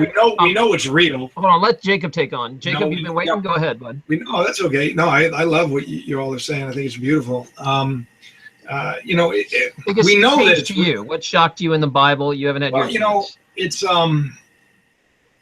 I wrote an article. I was planning on doing this video because it's one of my essays that people like a lot about Paul's thorn, and people had asked me for years to do a video on it, and so I was going to do it, and I felt like now was the time. So I went back and I printed up the article and I started reading it, and what really messed me up was the fact that a pivotal point in the essay, like one of the reasons I wrote this essay, was like one of the most important parts of this essay doesn't even exist anymore. Paul was talking about, you know, out of the abundance of revelation that was given to him, God sent a messenger of Satan to buffet him. I mean, I say it like that because I've spoken about this, I've taught on this, and it's an important lesson because it states that everything that's coming against you in life, that it's all there for a reason. You know, and that when Paul was praying, he said, get rid of this thorn, get rid of this thorn. You know, he asked 3 times, and God said, my grace is sufficient. So basically, even times that we're going through that we want a way out, and we're not getting that way out, there's a reason for it. Good things come out of it. So he understood that, you know, and I understand it too. You know, like I go through hard times, and that's to keep me humble. And because God forbid I ever become a very large channel, and I think I'm all that. I don't want to be all that. You know, I want to make a difference. I want to leave, you know, I want to leave a world better than when I came into it, you know. And so anyway, so this scripture is gone. Now it reads, let me pull this up. Now it reads, I mean, it doesn't even sound right because it's like, and it's changed in every Bible. And I think that's what, really troubled me, you know, because it was one of those scriptures that I just love to point out to people. You know, because a lot of people, they have look, I have different views than everyone here. You know, we all have different views, and we're all fully persuaded. Right. You know, and it's a good thing as long as it doesn't, you know, like I wrote something on Facebook today that I had these Jehovah's Witnesses that came to the door, and I missed them because I don't know what I was doing, but I heard these ladies talking. I opened the window and I see them. I'm like, oh my goodness, I'm sorry. This is very disrespectful. I didn't answer. I didn't hear the door. So I said, let me come downstairs. And I invited them in, and I thanked them for what they did. I'm not a Jehovah's Witness. Want to be. I don't, you know, I just, but they do. And they believe what they're doing is the right thing. And I think that they're doing, see, now there's a mixture of love and there's a mixture of, you're kind of twisted into doing these because we're all manipulated. Adam was formed from the dust of the earth, and dust is dead flesh. There's no life in it. We're formed in lies, all of us. We all believe that we're something we're not, you know, until we are, you know, sort of born again. This idea, and they think this is the way, and they think that they're going to save me. And so I invited them in, and I was very clear with them, you know, and I gave them my love, and I didn't see them as bad people. You know, I didn't see them as terrible people. I didn't see them as annoying. And I didn't make fun of them. I didn't debate them. And they didn't even know that I know scripture, you know, very, very well. But my point is that, you know, Miguel shared his heart, and there are going to be people that are going to have a problem with Miguel sharing his heart. You know, I share my heart. People are going to have a problem with Darren. You're going to share your heart. Meegs, you're going to share your heart. Everybody's going to have a problem with it. Why does everybody have a problem with everybody else? And you know, the irony is that we're all fully persuaded also a problem.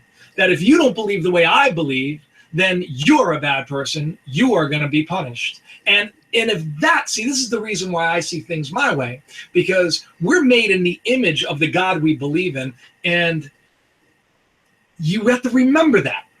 You know, so you have to really understand who it is that you're seeking and what it is that you're trying to share. And I believe deeply that every one of us innately wants to love, and we want to be loved in return. And so I hope that when people watch this, that they don't judge me, and they don't judge Meegs, they don't judge Taryn, they don't judge Miguel, because everybody's where they're at, you know. So absolutely. Yeah, we got to. I don't know why I said that. Start finding stuff in common, Jacob, and not Right. hearing each other. If you're not the exact flavor of Christian as the person who's Right. watching it, they're going to be turned off and be like, "Oh, this guy doesn't know what he's talking about," and not listen. Right. You know, I'm not Right. a Christian, but I listen to you guys, and I get a lot out of this. So you got to have some tolerance, and it's crazy to me that sometimes these Christians are so intolerant of other stuff. It's like Jesus was a teacher; he had patience. Have patience with people. Be nice. Be nice. Well, you know what love is? I mean, look, let's talk about what love is, okay? Love is patient, it's kind, it's gentle, it's meek, it's long-suffering. It does not condemn, it does not cast out. It never fails. And if we are operating in love, then we must not do those things. And the problem is, a lot of people, they say that I'm doing this because I love you. That's not what love dictates. And there's only really one thing that we must do, and that is love. I mean, that ultimately, I think what Jesus said, love God, love others. You do this, you fulfill the law. And I got to tell you something. I believe that I'm a loving person, but I don't love others. I mean, completely, you know, unconditionally. People get me upset sometimes. I mean, I even have sometimes, my wife upsets me sometimes. I'm sure I upset her a lot more. I love my wife more than anything. But one point is that I love her more than anything. But because we have all been cast into this realm, this world, this simulation, this whatever you want to call it, and we have all been brainwashed since the moment we got here. We were formed from the dust of this earth. We were told what to believe, how to act, what to think, what to wear, who to love, who to hate. And guess what happened? It killed every one of us. You know, the knowledge, this knowledge of good and evil, who's good, who's evil. Look at our country, look at our world right now. It's being torn apart because everybody in their divisions. You know, when Miguel was speaking, all I could think of is that there are going to be problems. People are going to have problems with this. Well, and then all I can think of is that I want to say something, and people can have problems with that. Why can't we all just find a way? And I think this ME thing, I think this what you're doing here is so beautiful because it doesn't matter. We're all here together, and we're starting to learn that all it is, it can change like that. Don't matter. Doesn't matter that scripture is gone in the grand scheme of things. My essay doesn't make sense anymore. You know, I mean, it doesn't make sense. I mean, it did make sense when I wrote an entire paragraph stating it clearly says right there that God sent the messenger of Satan, and it doesn't say it anymore. You know, so that was probably the one that really troubled me the most. Man, I'm sorry I went on a little segue. Yeah, let me steer this back, but it's good. All right, so I'm going to put this out there because it's relevant to this topic. Different Christians see the Mandela effect differently. Some deny it's even happening. They say the whole thing's a scam and that people are lying about their Bibles changing. Some are saying that it is Satan who just wants to show his power that, hey, man, I can change the Bible. That's how powerful I am. And some people think it's a message that is like a wink and a nudge to Christians saying, hey, here we go, get ready. So where do you guys come down on all this? One at a time. Does it matter who starts? Or? Yeah, Miguel. Yeah, go ahead, go, Miguel. No, you've been quiet the most. Go ahead, Miguel. I feel that that there's something that Satan cannot take away, and it's the word that God had wrote on your heart and on your mind. He's going to try to frazzle you in any way, shape, or form. He's going to try to shake your foundation.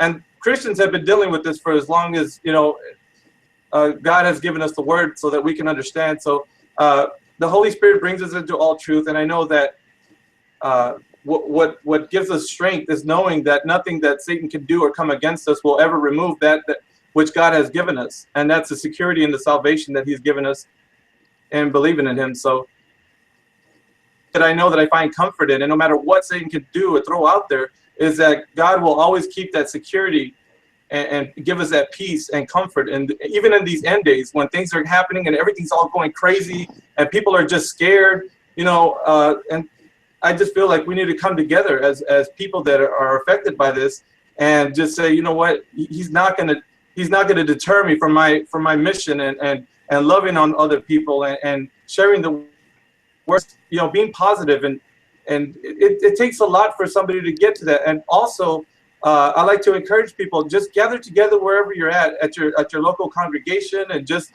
be positive, and don't matter what Satan's trying to do, because he's never going to be able to take away the wonderful peace that God has given you when you have that peace and security within your heart. Absolutely. Yeah. Have no fear, guys, if you have a relationship with God. But to answer your question, are you finished, Miguel, by the way? No, I'm done. I was just... Okay. To answer your question, Dr. Lupo, yeah, it astounds me that Christians could react so differently to this. It's like there's 3 different ways you can react, and it seems like there's Christians who definitely know that is going on, whether we agree or not upon each individual effect. There's enough to know with beyond the shadow of a doubt that it is happening. That's why we're all on tonight talking about it. Even secular people were talking about it last time that we had this discussion. So many people know this really happening, but I actually brought it to very eminent pastors that have like huge following, and like try to tell, talk to them about it calmly. I like didn't do the crazy eyes so much. Please tell me, guys, like, what do you think? What do you think about this? And they just could not see it. Even the ones that were so obvious to me, they like couldn't see it. And I think honestly, because I now believe in God, I think he has a plan for some people to see it and not others who have a large audience and congregation. I was thinking maybe if they start talking about the Mandela effect, they're going to lose followers, and they're going to make people like, I don't know, they're going to lose the opportunity to welcome people to, whereas with the Mandela effect, with other people like me, it's waking me up to the fact that Jesus is real and God is real. So, I mean, I guess God has a plan for every Christian to either recognize it or not. That's his decision, that's not mine. So I've given up trying to convince and like shake people that are Christians that know the Bible. Even my own father, he is like a Bible expert, and he didn't understand the wolf and the lamb being chained. He's like, well, I guess I was always in there. I'm like, Dad, what? So I don't know, but I will say, like, ultimately, like Miguel was saying, guys, the Mandela effect can be so scary. It can create so much division. It could create a huge spiky ball of fear in your heart. Like you everywhere you go, you have anxiety, you feel fear, you don't want to turn out the lights at night. That's how I was. And when I saw these Bible changes, I was still atheist. And I eventually came to God because I realized that the Bible was being targeted.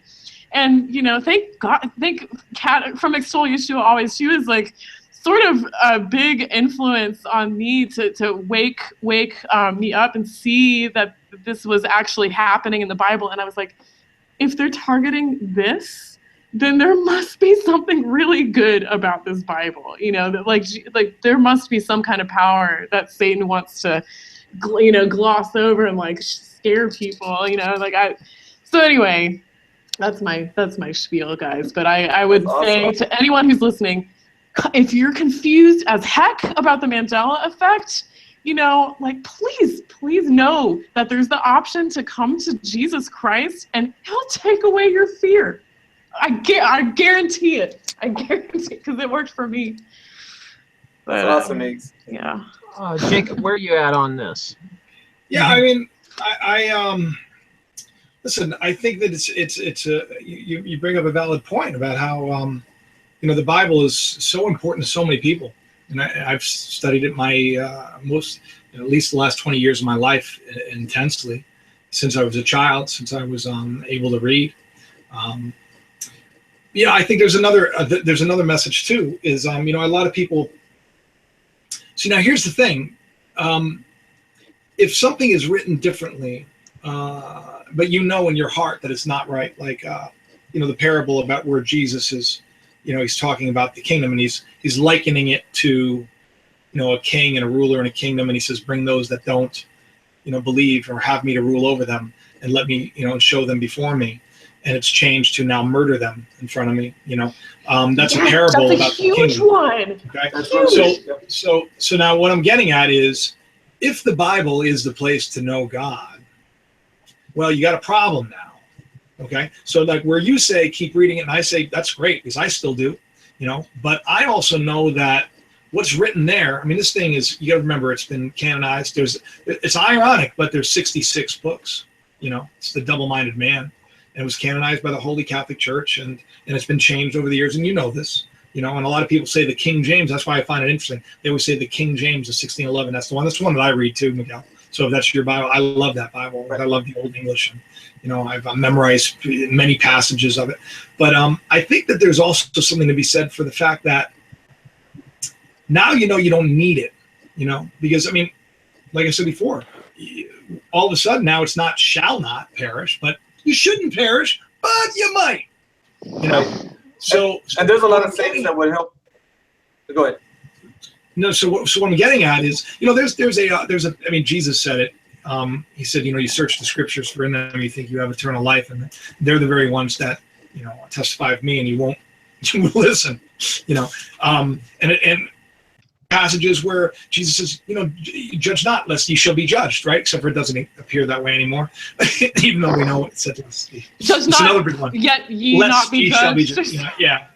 So, but my point is that I can't tell you how many pastors I've spoken to that think it's okay to condemn other people and the things that they do, and they'll get angry and they'll swear and they'll yell, and I'll say, wait a minute, you say that you're a Christian, but here, how can you do this? Oh, well, Jesus overturned the tables and he did this, and they're always looking for a reason. Now, you can always find something in Scripture to twist it into following after your carnal heart or your antichrist spirit or whatever you want to call it, that beast nature that's in man. You can always find it there, but the truth is already in each and every one of us. It's written in every one of our hearts. In other words, I hate to say this because people get upset. I don't want to say you don't need the Bible, because it was a big part of my life, but Abraham didn't have one. You don't need the New Testament. Jesus didn't have one. The word was written in his heart. So what I'm getting at is there are changes now. And what if these changes are there so that you say, maybe I need to go somewhere else. Maybe I need to go and go to the source and say, all right, Lord, you teach me because I don't think that word is right. Yeah. And so I think it goes both ways. I think that it's going to draw people to it, and it's also going to draw people closer to a relationship with God where you don't need to depend on it so much. I would never tell people, don't read the scriptures. I love the scriptures. Yeah. I mean, they're filled with such power and love and peace. Jacob, Jesus mentions following the way, not so much instead of following the Bible. I guess that's what you're talking about, that Jesus is saying, follow the way. Let me say this too. I'm so glad I see Money. Is Moneybags here now? He is here. What's up, Moneybags? I'm so happy to see him. I'm so happy he's here. Everyone. And I'm happy all you here too. But I was like, oh, where did he go? I was happy to see him. So Jesus said, when people came to him and they said, how do I receive eternal life? And he says, I'm the way, I'm the truth, I'm the light. And I liken it to, I try to explain this to people because a lot of people think that, they can't find that peace that, that's there. And his mission was to, teach you that the hope of glory is within you, and it's within everyone, especially when it's revealed, So when he said, I'm the way, the truth, and the life. So if I said to you, Taryn, I said, Doctor, how do I become a chiropractor? What do I do? You would say, well, I'm the way. You gotta do what I did. You gotta know what I know, So when they were trying to find the way, he said, I'm the way, I'm the truth, I'm the life. And sadly, we see that where Jesus was put to death at Golgotha, which is the place of the skull. And I talk about this sometimes, and people are like, oh, sacrilege, and it's not, because I believe he literally was put to death there too. But I also believe that there's a story that the truth and the way has been put to death in our skull, in our thinking, and in our hearts since the moment we came into this world and took upon, all the lies that have been thrust upon us. So, yeah, Jacob, I'm sorry, go ahead. Sure. I thought you were finished. Go ahead. No. I mean, I guess what I'm saying is that I want to be touched. I'm trying to I don't want to insult anyone, because I mean, really, I really don't want that ever. And a lot of times I'll say things and people misconstrue it and they take it out of context, or they take it to mean what they think it means. And when you said Jesus says, you know, the way, he was the way, meaning just like you're the way to receiving to chiropractic, you know, to like I'm the way to becoming an author. You got to write. You got to do what I do. You got to write a book. You know, that was the truth that was revealed for all men, and it's also within all of us. Christ in you is the hope of glory. That truth is in us. That's the hope of glory. And I want to jump in right there because Sure. there is a section here I'm posting, if you guys can see this, of the Dead Sea Scroll, Book 1. And the first sentence is kind of saying what you're saying. Seek not the law in your scriptures, for the law is life, whereas the scripture is dead. I tell you truly, Moses received not his laws from God in writing, but through the living word. The law is the living word of living God to living prophets for living men. So, I mean, even, I don't know how much weight you guys put in the Dead Sea Scrolls, but it's kind of like they're agreeing with what you're saying there, that it's more of following the way. Well, I mean, Paul talked about that. You know, a lot of, you know, Moses, there's this great, beautiful story where he's leading Israel and they need water. And he got the water from the rock and he struck the rock and he wasn't supposed to do it the second time around, which is another great story. But the point is, Paul comes on the scene and he tells you what that rock really is. It wasn't really a literal rock, but could you imagine all the people that believed that it was a literal rock for so long? He said, look, it was an allegory. These things are allegory. I'm not saying everything that happens in Scripture is an allegory, but what I'm saying is there's always a spiritual meaning to it. And just reading words on a page ain't going to get you there because those words are changing for one reason. And if you're putting your faith into the literal interpretation, the Scripture says the letter kills. So in other words, if you and I wanted to argue over the boy who cried wolf and whether there was a boy and a wolf, we're not going to get the bigger picture. The real reason there was a boy and a wolf, and the real reason that story and that drama played out was that we shouldn't exaggerate and lie.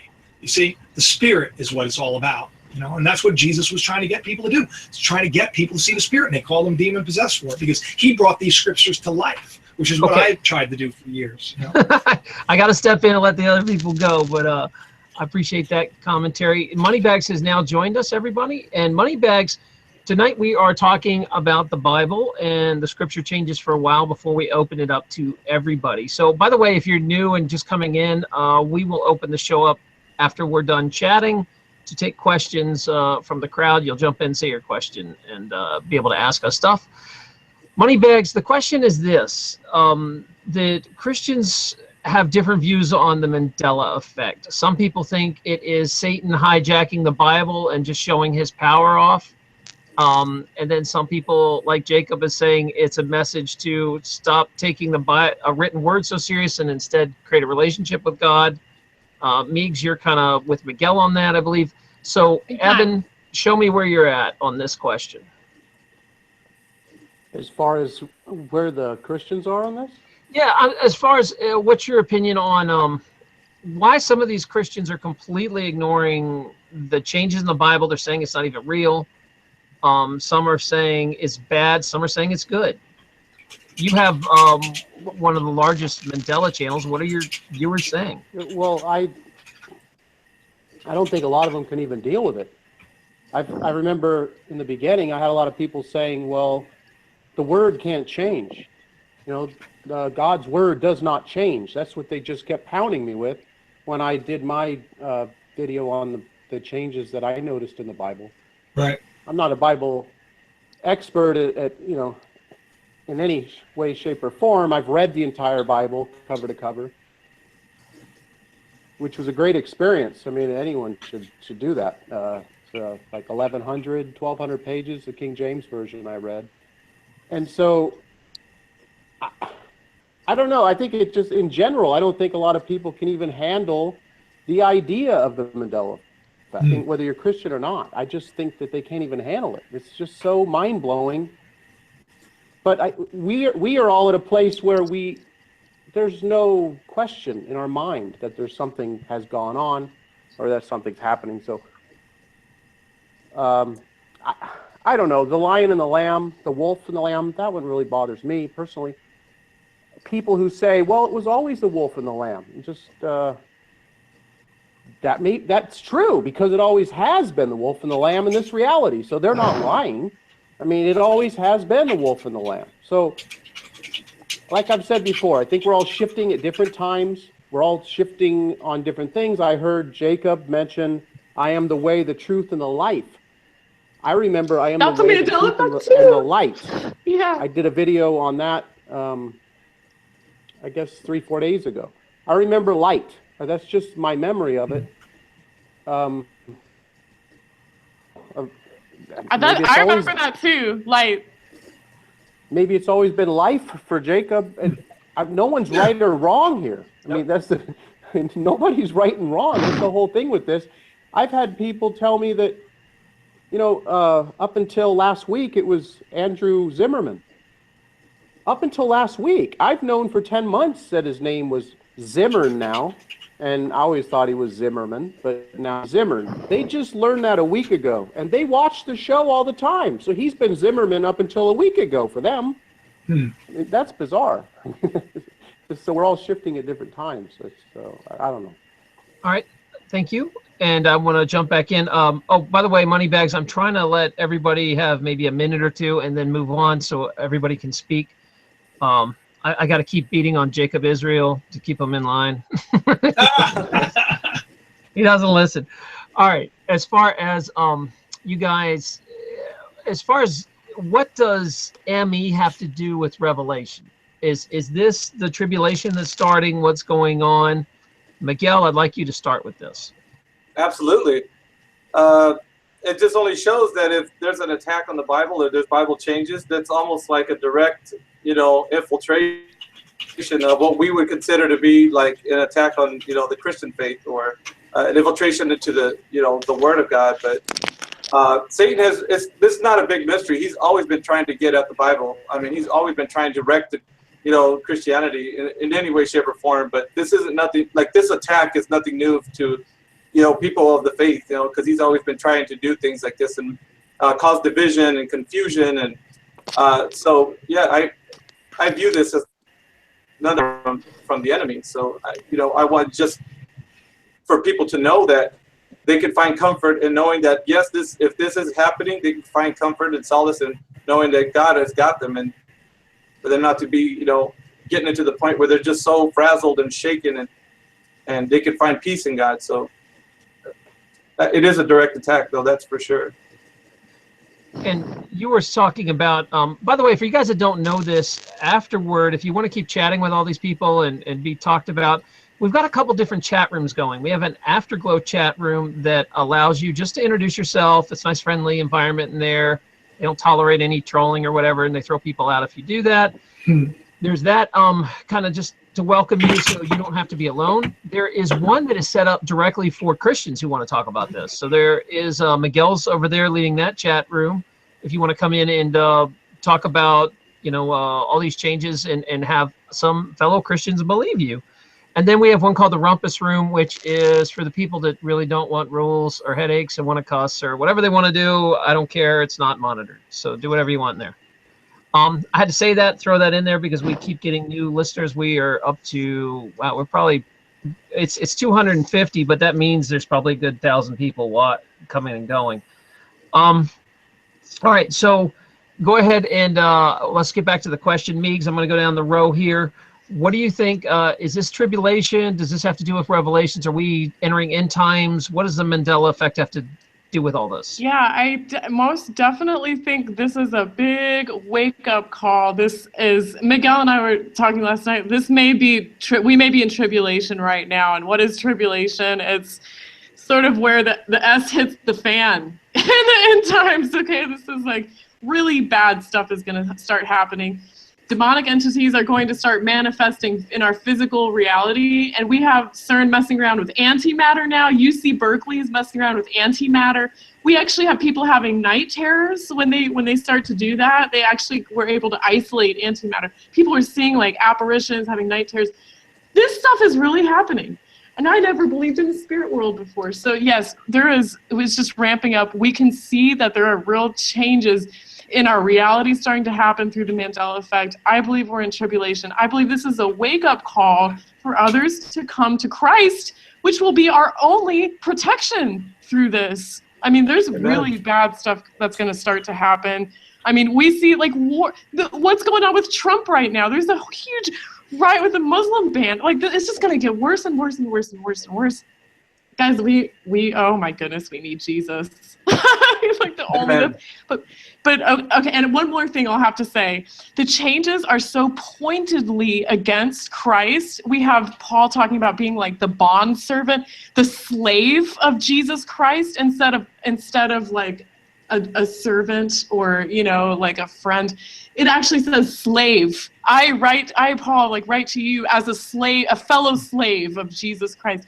And we have Jesus being called not the Messiah anymore, but Messiahs, plural. It's like Satan messing around with these. It's like, to me, such a pointed attack on Christianity, on Christ, making it confusing, making Christianity, following Christ, sound like you're forced to, like you're a slave. Like, it's just, I don't know, man. They're so obviously pointed for me, like an attack against Christ. So thank you. I appreciate your opinion on that. Jacob, you're up next. Yeah, I mean, I don't think tribulation is to me. There's a great story in the scriptures where there's a lame man and it's the pool of Bethesda, and he all he wants to do is he wants to get healed, but he's just laying there and nobody's picking him up. And every time this, as the story goes, that an angel would stir up the waters, and and that's basically what tribulation is. So when things get stirred up, when there's actually a great scripture in Revelation. Those who don't have the mark of the beast will be in torment. And a lot of people don't understand what torment really is. If you ever took chemistry, torment is when you agitate something.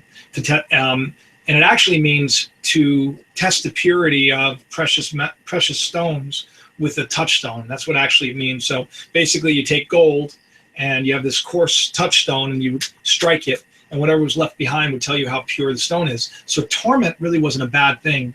It was actually testing. It was a trial period. It was a tribulation of sorts, which is exactly what happens. So when the waters are stirred up, you end up getting thrown in there by somebody.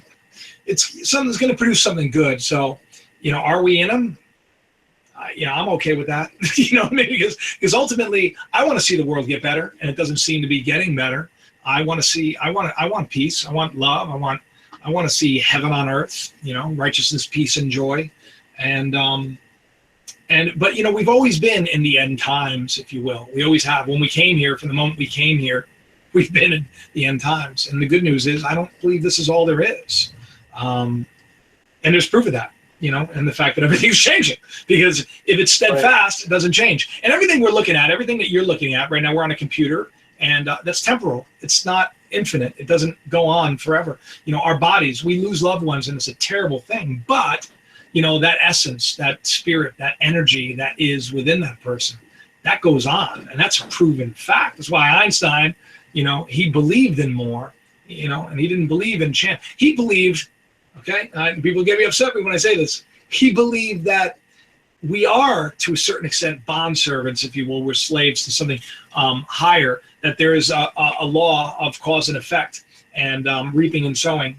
And so it's not like we're mindless drones, but if we're meant to walk that straight path and we start to veer off, if we go to the right, we're going to get burned. We're going to start to kind of adjust our path again. If we start to walk down that path again and we start to go to the left, we're going to get burned, or we're going to get hurt, or we're going to drown. We're going to try to get out of that water. We're going to try to go back. So what I'm getting at is, it's set up. You can't fail. A lot of people don't tell people that, the scriptures teach that, it's God's will that all be saved. And what are we being saved from? That's the big question. What are we being saved from? I know what we're being saved from. People say it's sin. They don't even know what sin is. It's the foolish thoughts, to think foolishly. We're being saved from a lie. We're being saved from the lies we've believed, and we've been told lies since we got here. And that's why the truth sets you free. Well, what does the truth set us free from? It sets us free from a lie. And that's what this tribulation is all about. We're going to go through hard times, and guess what's going to happen? We're going to realize that we need to put our faith in something more than our effort.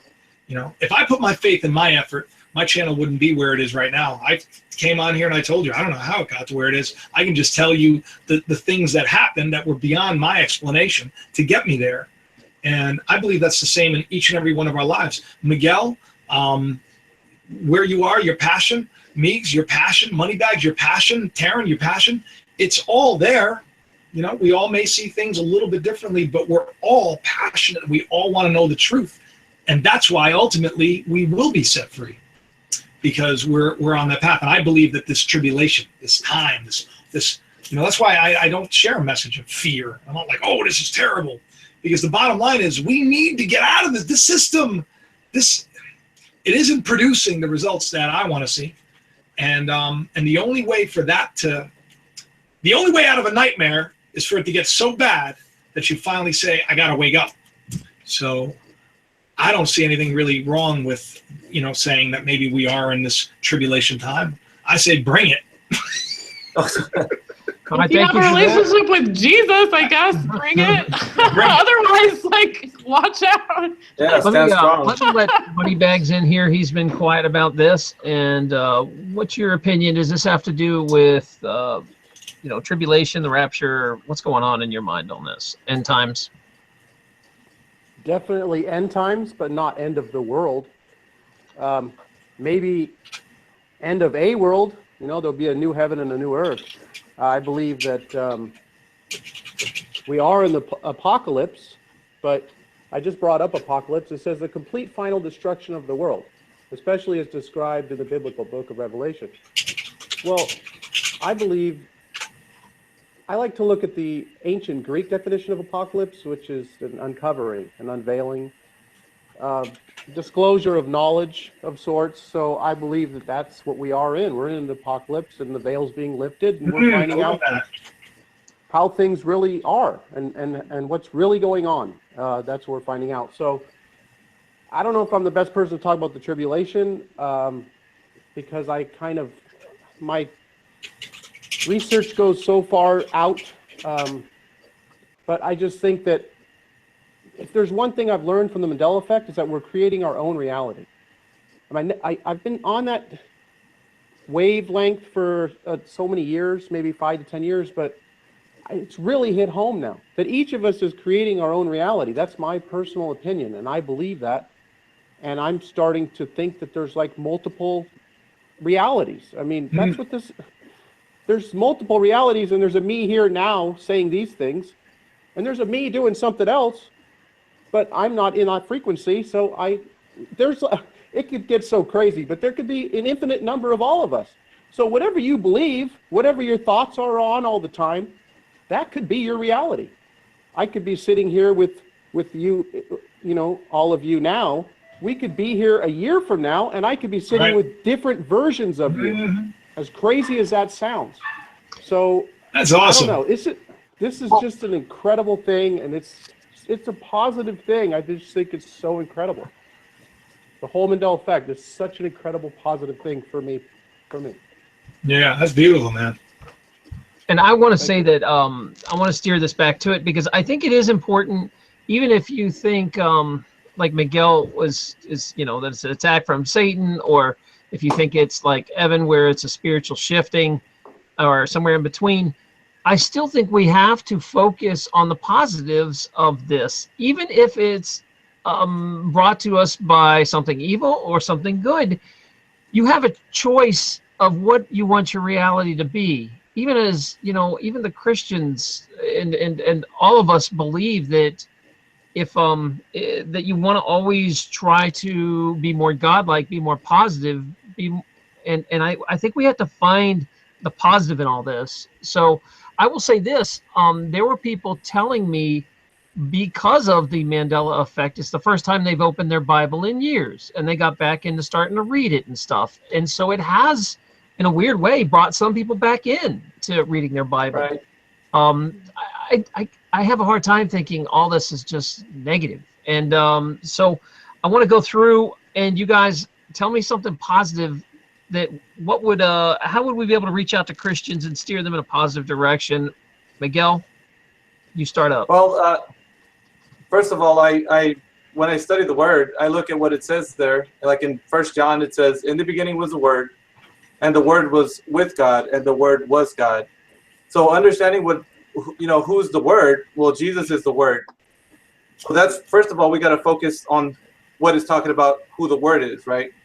And so if we understand that Jesus is the Word, then we focus our eyes on Him, right? We don't pay attention to what's going on in the world, and just so long as we keep our eyes focused on Him, then we keep going on our course forward, and we don't deviate from it.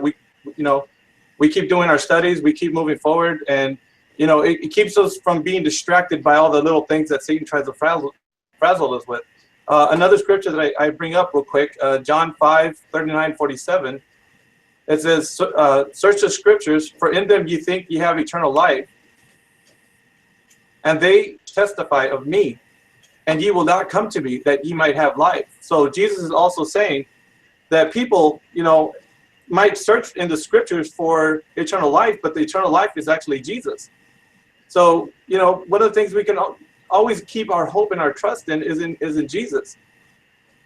The Bible is a book, and words might change, things might change, but it doesn't change the fact that other saints remember what's in their heart and in their minds, what it says in there. So it should never deter us from our goal, from continuing to move forward and be positive and study and love one another, and just be focused on following after Jesus, and not so much focused on, oh, look at what's going on, he's changing this, he's changing that. But stay focused and stay positive on Jesus. And I mean, just like the scripture said, people tend to think that, oh, if the Bible changes, that's it, I'm done. But that's not the truth. God always has a plan, and He has a way for you to come to Him. And thank God that even in these end times where it seems like, everything, around us is falling apart, we have people that come together, even in like this little thing that we have, a Mandela Effect or whatever. But people come together, and they show the love and the support for one another. And I think that's a beautiful thing. That's positive, and it's uplifting that we stand together in this and, help each other out, that's what it's about, Very good. Absolutely. Meegs, you're up next. Something Yeah. positive about this. Give it to us. Yeah. Well, my life has been completely changed due to the Mandela Effect, and obviously, by becoming a Christian too.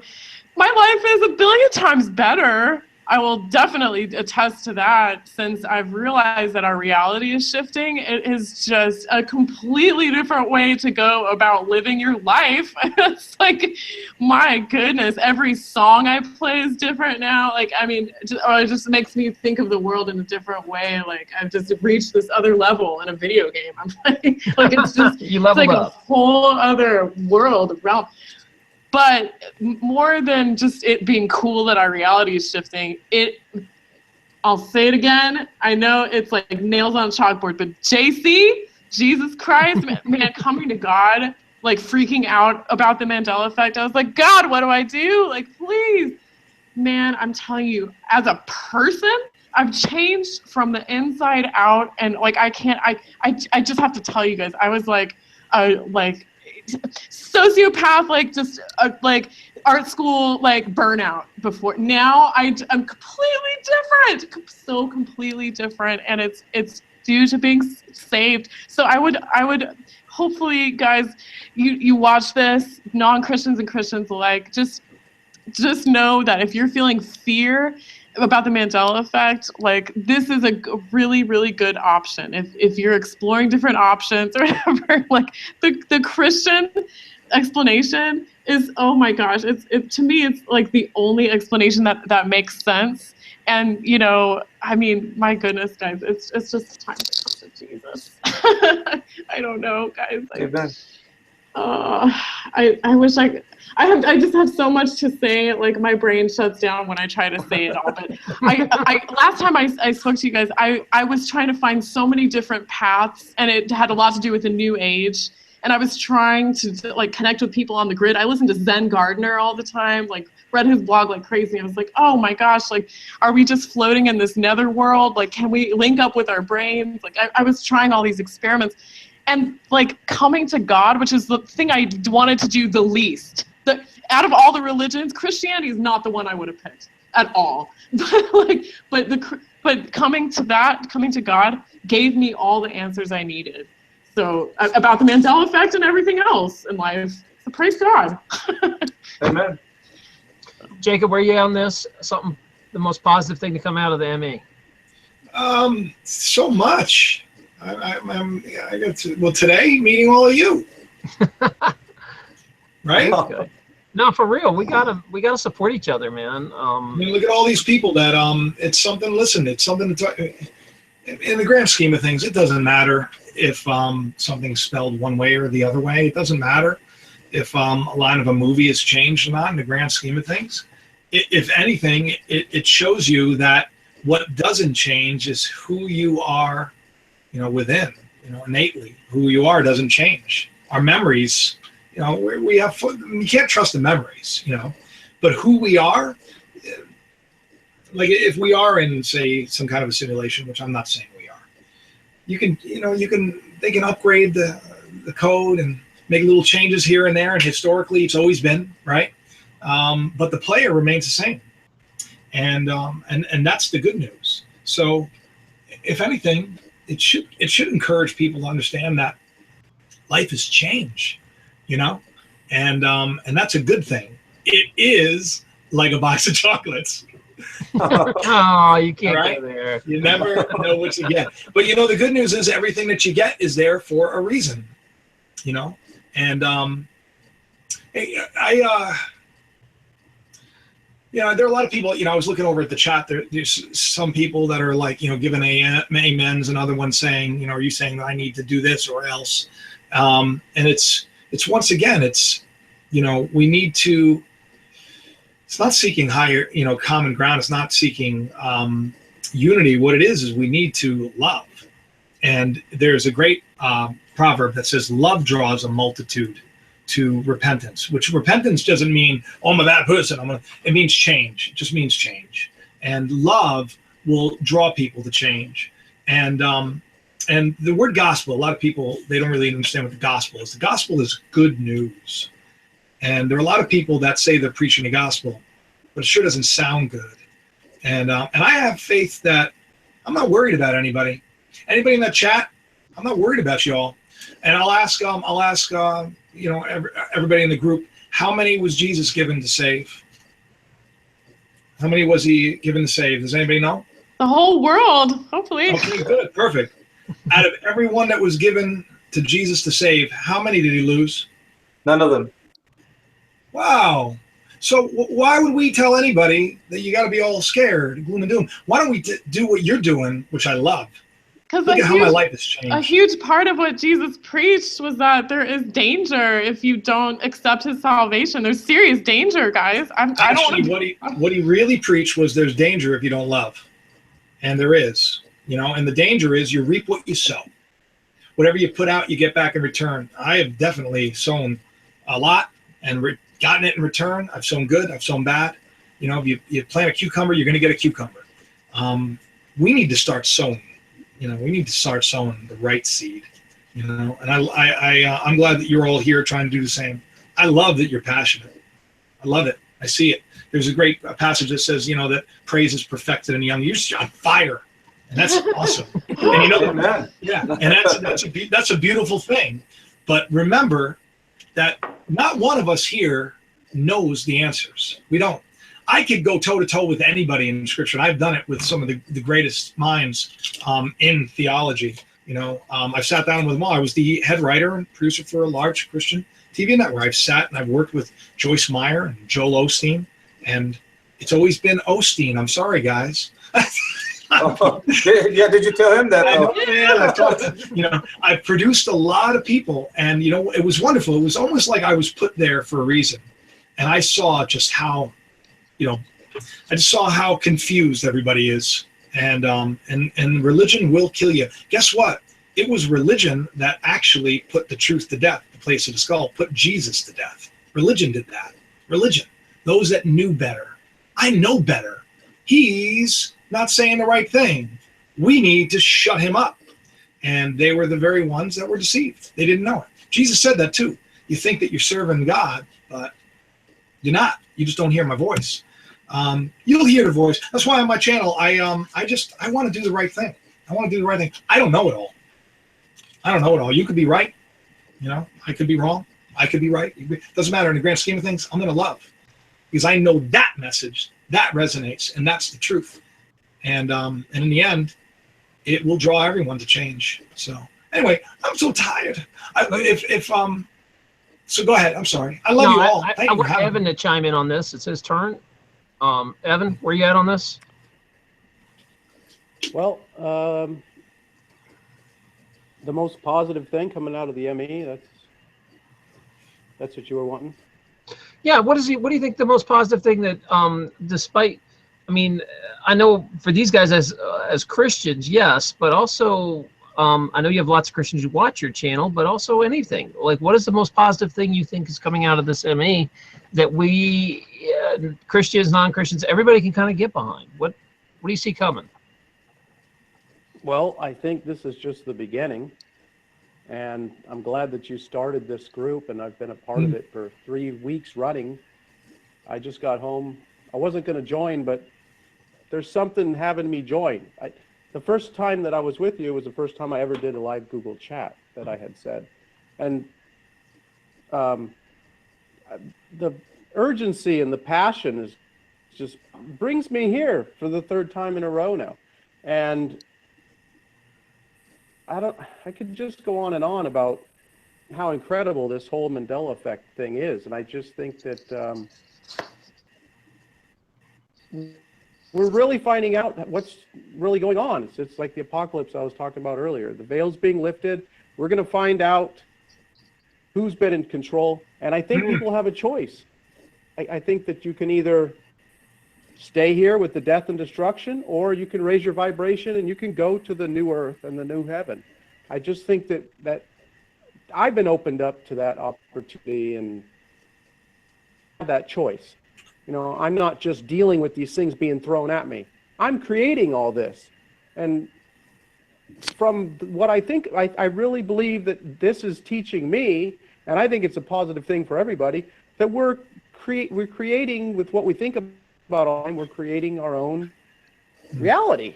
So it's such an incredible thing that we're just, I'm excited to see where this leads. Anyone who's in the chat and you just become aware of the Mandela Effect, it's a heck of a thing. The first week or so. Yeah, so I mean, I came in March, and I was one of the people making videos along with some other people. And so we were finding all these things. Well, now you get hit with the ME, and you could just go find 500 things and just be totally just mind blown all at once. So I feel sorry for the people that are just now getting hit with it, because it'll have you on the couch for like 3-4 days. I mean, just looking around going, what's happening to my reality? Whoa. Exactly. I mean, I've actually seen it, like somebody made a video and like the thumbnail is them like curled up in a little ball. Like, yeah, that's it. That's awesome. All right, so let's get to the in the Bible and Revelations, they talk about 1,000 years of peace when this is all said and done. Do you think it can happen without all the other stuff in Revelation? Can we peacefully get there, or is it going to be fire and brimstone and all hell breaking loose? Well, the 1,000 years of peace refers to after sort of the battle in heaven and on earth has taken place after the tribulation, when I think Satan, as like depicted as like a large snake, like a large dragon, gets like hurled into the lake of fire, which is like the place of eternal, like the worst torment, even worse than hell. And then I guess he'll be allowed to be released again after the 1,000 years. And I'm not exact. Revelation is one of those books that's just like, what is this? You know, but it is God's word. And, you know, a lot of other prophecies have come true. The Mandela Effect is a prophecy in the Bible. It's the strong delusion. There's the famine of the word is in the Bible. I think these are prophecies that are coming true right now. Miguel was talking about how in the Bible it says the stars, the sun, and the moon change, and that's happening right now. I don't see stars anymore. The moon is different. Planet Venus looks like a freaking star in my backyard. You know what? Yeah. Miguel, what is going on? Well, you know, in the end days, it says that there'll be signs in heaven and on earth. So there will be signs that it's almost like a woman in labor pains. You know, right before she has a baby, it's almost like culminating to a point where, you know, the baby's gonna get here. So it's like we're going through those time periods where things are changing, and you know, it almost seems like, you know, just like a woman, you know, going through labor pains or birth, you know, birthing. We're getting to that point where we're gonna reach where God returns. You know, Jesus Christ returns, and I think He's gonna restore everything. And we just gotta, like I said, you know, set our minds and our sights on Him, because you know, these times, you know, may be rough, but the thing is, we stay positive, we stay together, and we encourage one another, and just, you know, always beam that energy of positivity to one another, and share the Word of God. And you know, I think of, you know, I look at this one phrase that kind of helped me along when I was first starting, and it really humbled me. It's by D.T. Niles from the New York Times, and he put, Christianity is a beggar telling another beggar where to find bread.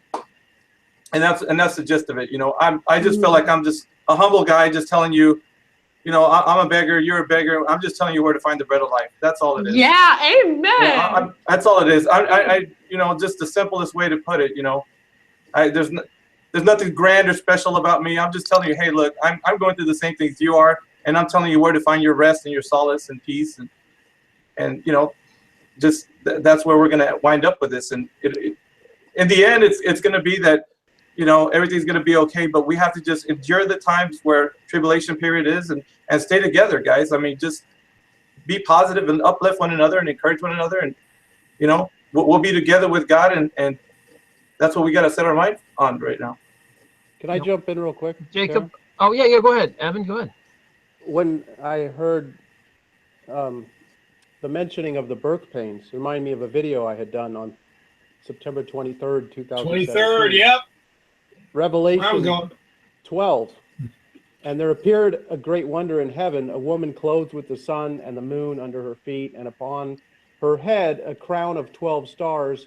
And she, being with child, cried, traveling in birth, and to be delivered, be in the sky on September 23rd, according to Stellarium. So I don't know. This was just incredible. Apparently, someone who's done the research, I haven't myself, but he said that this hasn't happened in 7,000 years, or this alignment, where you have Leo right next to Virgo, and you have, I guess, Jupiter is actually in the belly of Virgo for 9 months, comes out, Earth. and then you have the 12 stars with Regulus, Venus, Mars, Mercury, and then the constellation of Leo. It's all... I was blown away by that when I came. Signs in the heavens. Yep. And then Jacob, you wanted to add something to this? I mean, you know, it's funny because for a long time, I believe that, you know, what is your name? Evan? Yeah. Evan's name's Moneybags. It's Evan. All right. Yeah, I think what he's saying has a lot to do with this. You know, the co-creation bit. You know, whatever man believes, you know, becomes. We have the power of life and death in our tongue. You know, we can speak blessings and curses. So if we collectively think the world's going to come to an end, well, we can collectively bring it on. But, you know, I believe that it has to, you know, kind of go that way for a better day to rise out of it. And I do find it interesting that, I did a video a while back about heavenly signs, about the 23rd. I found that really, really intriguing to me, because what I had found was, you know, I see the spiritual significance of all this, and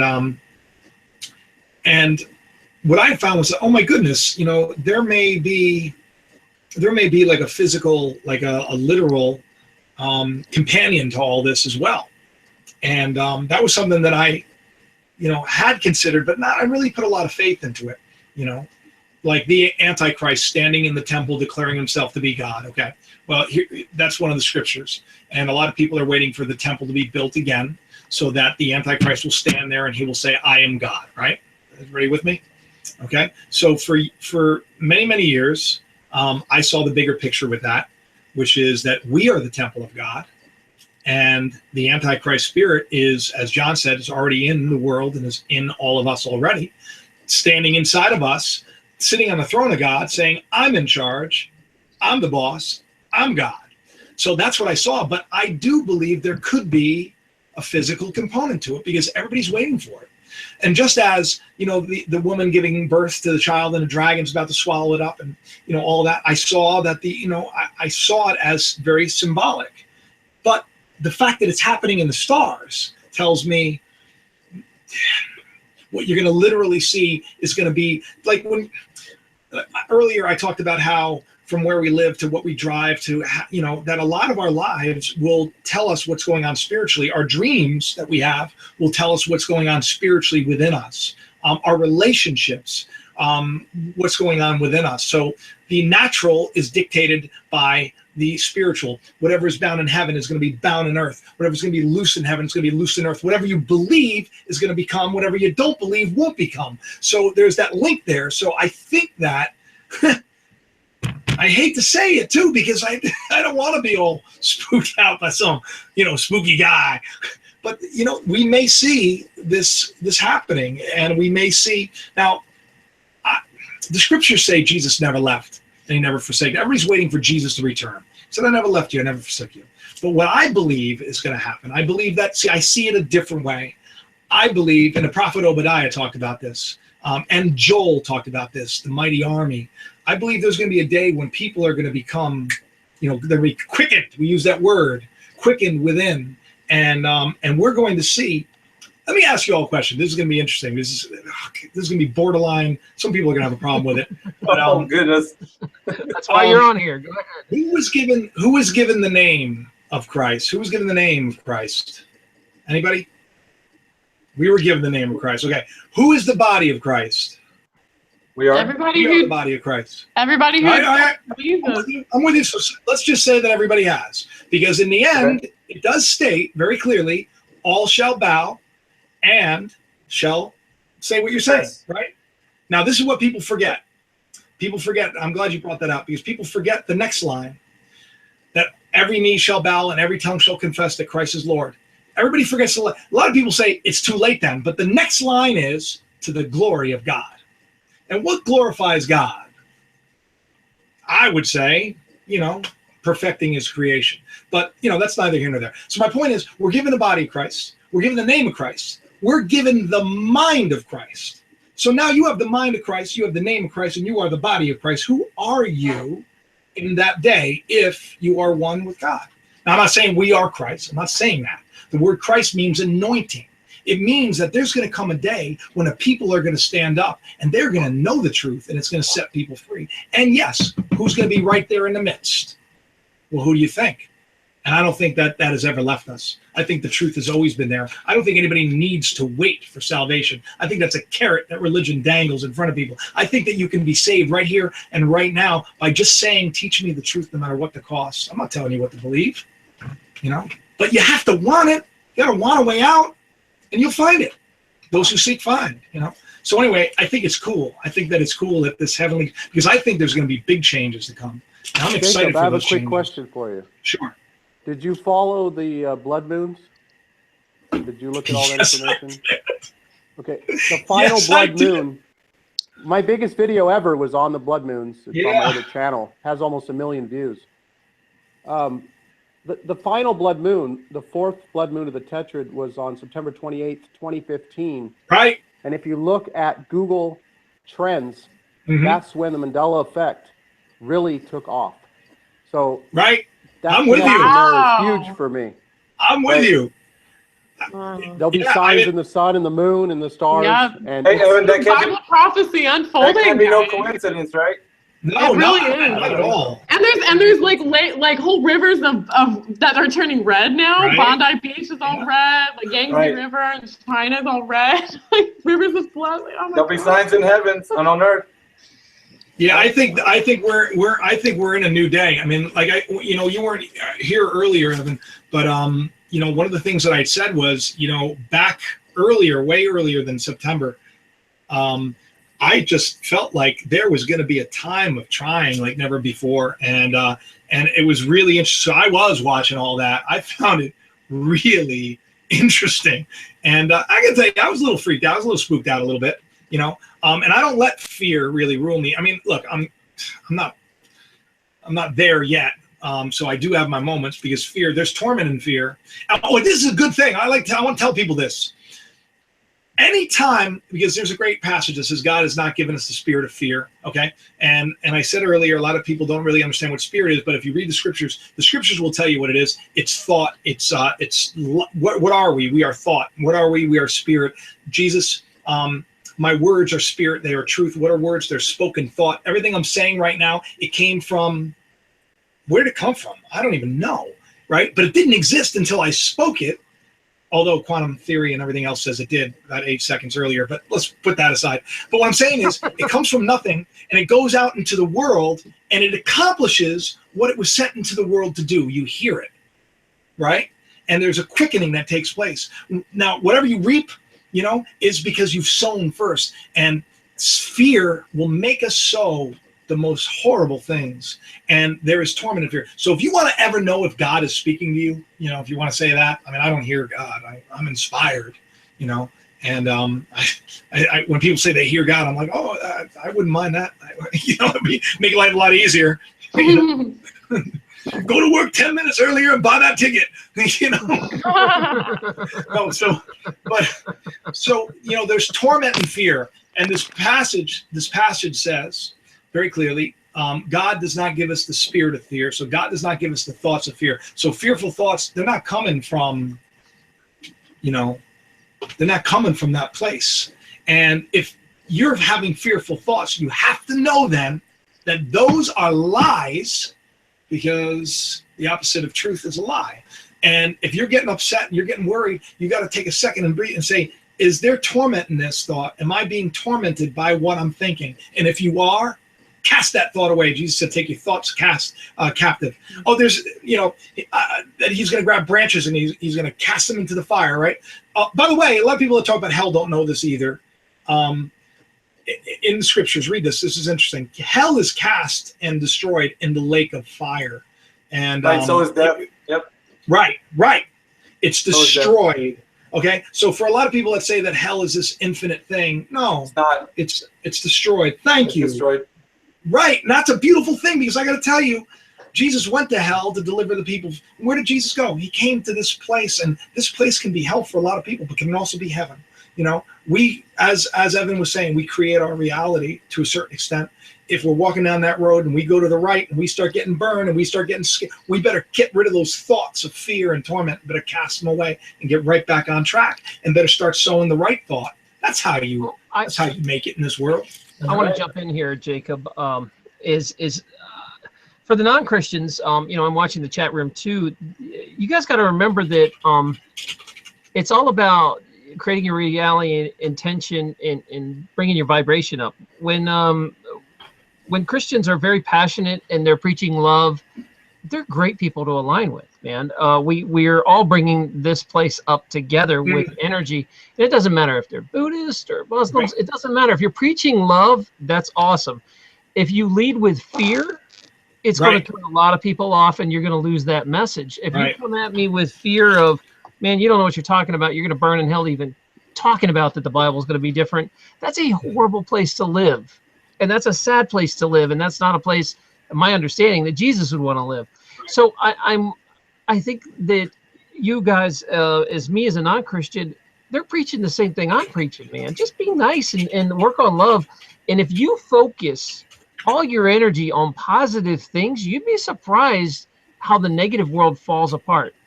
I stopped watching the news. I got off Facebook. I only hang out with people that are positive.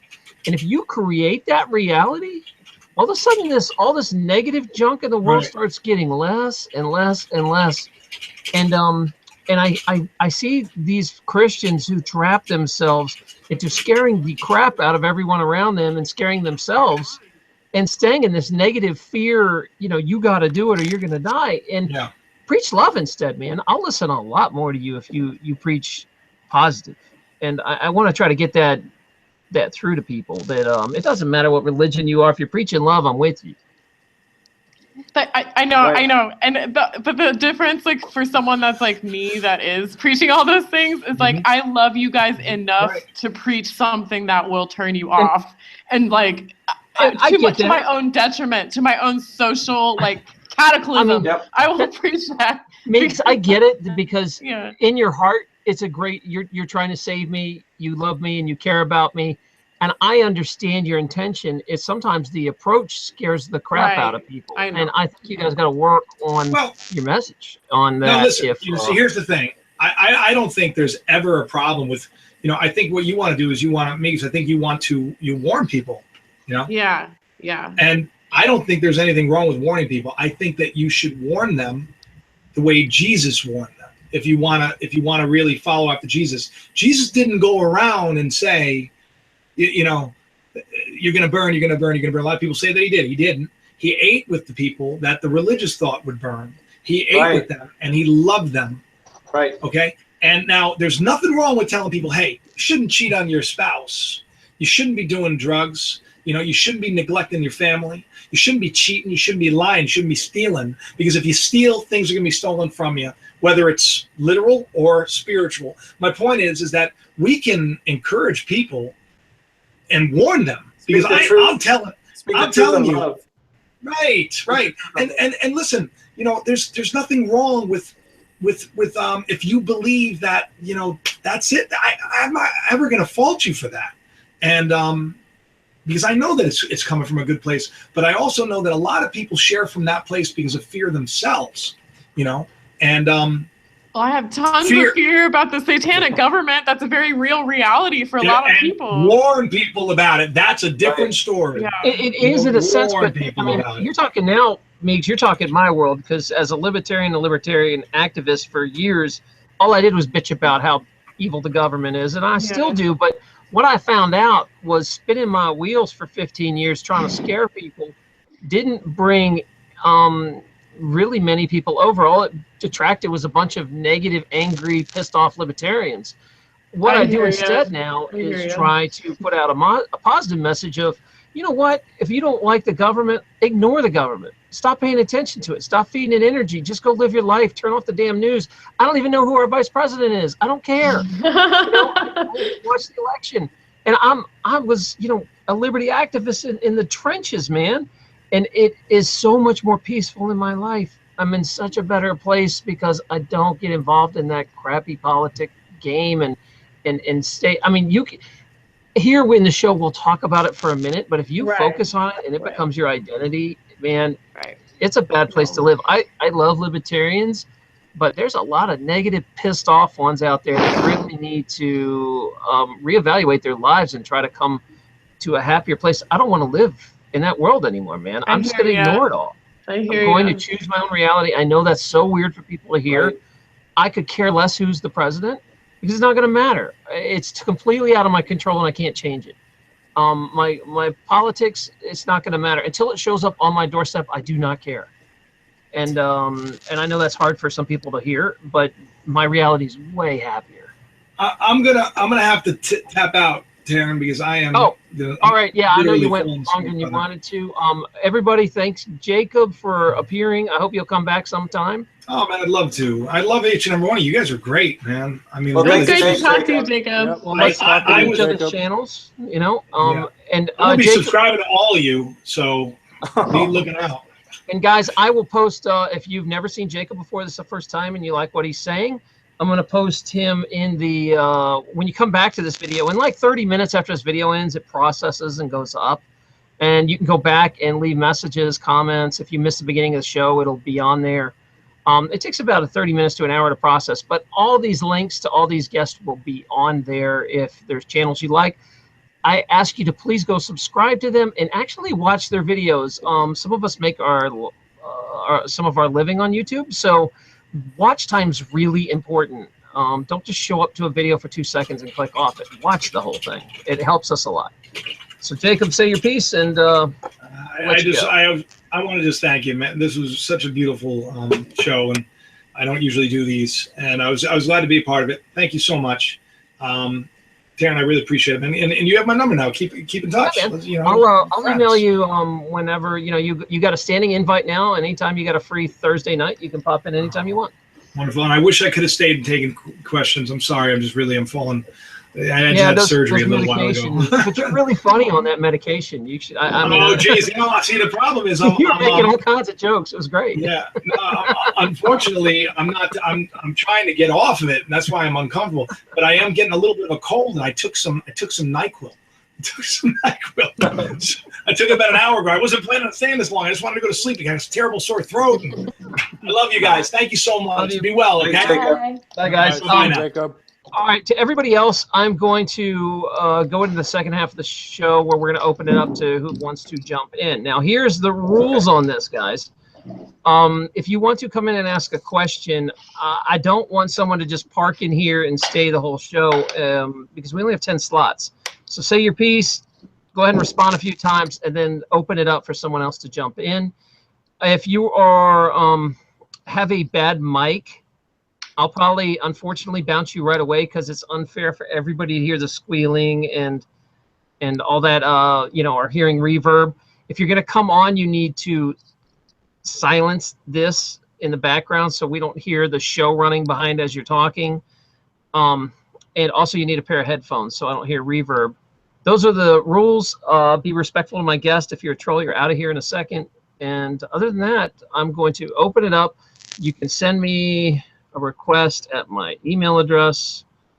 I'm going to drop it out here now, and then I'm going to let everybody else talk about this new topic about Panic at the Disco. Have we want to talk about this, guys? So if you guys don't know, there's some band, I've never heard them, called Panic at the Disco, and like one of the singers tweeted about, hey, I didn't write these lyrics. What the heck? That was a Mandela change. And then like a day later, he comes on, and I guess his publicist was doing, PR control, and he was like, "Well, I guess I might have sang it that way at one time," or, like all of a sudden he back because he was freaking out that his own lyrics were different. So anybody that knows about this, go ahead and talk about that, or anything else you want to bring up. I'm going to control inviting people in. So go ahead and take over. Yeah, that totally does not surprise me. First of all, I haven't seen a video about that, and I'd never really listened to. I was aware of that band or whatever, but it does not surprise me even a little bit that this famous guy in the public eye was starting to speak out about how freaked out he was about the Mandela Effect that happened to him, and then somebody's telling him to shut up about it. Like, that makes perfect sense to me. I mean, he has a lot of influence. A lot of people are listening to this guy. For some reason, the media wants to squash the Mandela Effect and have it like be swept under the rug. Like that says a lot to me that they're not talking about it on the news, even as like hey, this is kind of in the weird news, in bizarre news. Like let's talk about the Mandela Effect. They're not even doing that. Like it's like it doesn't exist. I don't even know how the news would address the Mandela. Right. I don't know how. I can't imagine them doing a story on it. There are some stories and articles. I did a video on this Panic at the Disco last night. Has 6,000 views already. Wow. And it's huge for a lot of people on Twitter and stuff. And what it was a singer for some electronic dance music. I forget her name. But she asked him, she said, "Can you explain this?" Because she saw the BuzzFeed article has like 1 million views on it. And she said, "Can you explain this?" He said, ha ha ha, no, I can't. That's some Bernstein stuff right there. The fact he knew about it. Yeah, he knew about the Mandela Effect. And so that was on the 30th. Then the following day is when he came out and said, "Oh, don't worry, everybody. I've sang it both ways. Close the door and close a door." He says he said it both ways. But initially he said, it was a Mandela Effect, that he can't explain his own lyrics changing. Wow. I thought that was huge. Right. And so I jumped on it and made a video because that's, to me, is the first time someone, like Sally Fields has never said, "Oh, yeah, I remember when I was Sally Fields." I mean, no one has ever acknowledged that we talk about until this guy. He says, "I can't explain my lyrics changing." So Hey, Evan, was huge. where are we at with the flip-flops? I mean, have you heard of any more flip-flops that came through your channel? I mean, people telling you that something flopped back to, because I usually watch your channel to kind of keep current with any flip-flops, because, you know, it's people telling me personal flip-flops, but as far as like what was that, the cat one, what was that Tiny again? Cats. Tidy Cats and the Flintstones. Is that, wait, the Flintstones went back? I just got some proof about that one, darn it. Well, this was a few months ago. It jumped back and forth. Rod Sterling, that's the Twilight Zone back guy? or something. Yeah, the Twilight Zone guy is even changing. Like, come on. Yeah, that's something I haven't experienced as a flip-flop. Have any of you experienced that? I haven't experienced that yet. I have. That's why I was asking you about flip-flops. Yeah, I've heard about a lot of them. Well, the word Marlboro, you know, the Marlboro cigarette logo. Well, the time that I was looking at it, it was kind of odd to me because I didn't see the L in Marlboro. So it was weird. I was like asking people Marlboro? that I was, yeah, Marlboro, the cigarette brand. So I was actually like telling the people in the Hangouts room, I was like, you guys, do you see any difference with the cigarette brand Marlboro? And then they said was like, they looked it up and they were like, no, it looks the same. There was no change in it.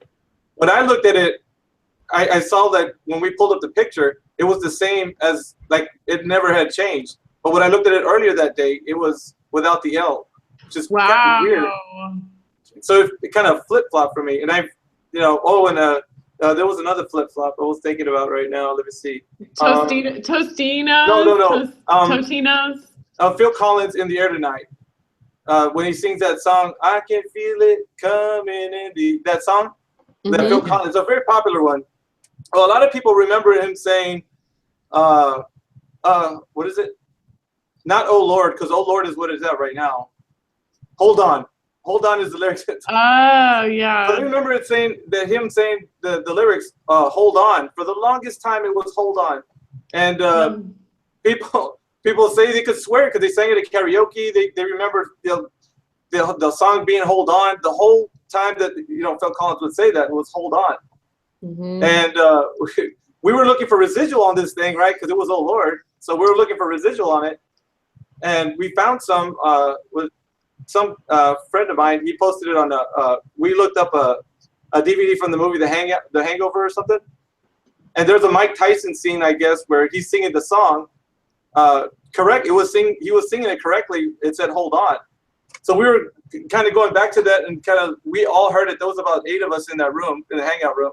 And we're like, oh, look, he said that. We're all excited because we found some residual that he said, "Hold on." So everybody was kind of like bouncing around, excited. And then that's scary that you guys get excited over Phil Collins. But go ahead. The song was, you know, the song that we found residual, right? 2 days later, we came back and I checked the video again on the residual one. And it was back to "Oh Lord." The residual was changed. The Mike Tyson sing on the movie The Hangover was changed. So well, I've got a large video coming out about Star Wars residual coming out tomorrow, and I know we've talked Star Wars to death on a lot of stuff, but I found so much C-3PO gold leg stuff and so much. And Miguel's got a scene in there, so I'm gonna drop it. And if it flip flops, it's gonna make me angry because I put a lot of work into this video. I hope not, because I have the toy right now, so it's the one that. Yeah, we'll do that tomorrow. It comes out. Just check out my channel. I go to an old video arcade and I find all this evidence in old video games. Yeah. That hasn't changed yet, so it should be pretty interesting. I don't know what C-3PO is right now. As far as I knew, he only had 1 gold, 1 silver leg. I don't know if that changed back to 2, and I'm gonna be kind of mad because I put a lot of work in this video if it's 2 now. I'm gonna seem like an idiot. A gold foot and a silver foot. He has a some people. silver leg. Oh wait, he changed to just a silver foot now? No, the leg is still silver. Back and forth. But I've seen 2 gold feet and I've seen a gold to silver foot. I keep seeing that it's all different. And what is going on with that? I mean, it would make sense, like, to me, if Star Wars had some sort of backstory that maybe C-3PO, you know, lost a foot when he got blown up and they put it on and it was a deleted scene or something. I mean, there's just no explanation. Why does he have a silver leg? Like, how could you have this whole Star Wars genre and no one's ever talked about the backstory? Why does he have? That's why it's so obvious to us. Like, you know, I don't understand how that could not be so obvious to someone else. But because by the way, some people for have you guys trying always to get seen in, him. I'm sorry, for you guys trying to get in, I emailed you guys the link. When you come in, just stay quiet until we ask you a question. That's all. So go ahead. Sorry. No, I was just going to say some people have always seen him with the silver leg. That's They just so always crazy. have. Yeah. We're all seeing different stuff. I was telling Miguel last night in our chat that my friend who she's like the biggest Star Wars fan, you know, I was like, "Did you know it's not Luke, I am your father anymore?" And she's like, "Yeah, it's always been no for me. Like it was never Luke, I am your father for me." Like she's like, "I remember. It always said no. I watched it a billion times." I was like, "What?" I was like, I have the residual. I have the residual for that, so that's no way. yeah. So some people like really do obviously like they do have. My cousin blew me away because he didn't really. I threw like 30 Mandela effects at him, and he remembered all of them the way they are now. All of them. Oh my goodness! I thought for sure I would have gotten him on a couple, but he said, "Oh no, it's always been Magic Mirror so weird. and all this stuff," and it blew my mind. Wow. So Kate was telling me now the Ford logo has changed to a different thing. Like there's 3 different versions since I've been watching of the Ford logo. There's the old Ford, then there's the one with the, and now there's one with like an open O. And I was like, what? So it was nuts. Oh my goodness. Yeah, there's like the 3 versions. This is one of the big things I don't understand is you might say it's all confabulation. Okay, but explain the flip-flopping that we have documented for the last 6 months. People have made videos of it changing. How do you explain that one away with confabulation? You know, I just think, Dr. Taryn, I think like it speaks volumes that the first thing on Wikipedia is, or I don't know if it still is, but it was confabulation. Wait, somebody changed it? Yeah, one of my wonderful listeners last week. Hey, I have that too every day at 11:11. Changed it at Wikipedia. They went to Wikipedia and they changed it so if you search for Mandela Effect, it no longer comes under the confabulation. They separated them, so I think it might still show up under a search, but it doesn't mention the word confabulation with the Mandela Effect. Thank goodness. Good. We have a new person that wanted to ask a question. The one, go ahead and ask your question. First, I just want to say greetings to you, and I'm glad I like seeing what you guys are doing. Thanks, Neo. It's awesome, man. I'm a big fan of the Matrix. Me too. I'll just tune in a second when I'm ready, but go ahead. Oh, okay, yeah, and make sure you play a video. We don't usually take questions from people like that. I don't know who they are, and they're just like hiding behind a picture. So if you want to be on, I should have mentioned that. Please have a video of yourself. Anyway, go ahead.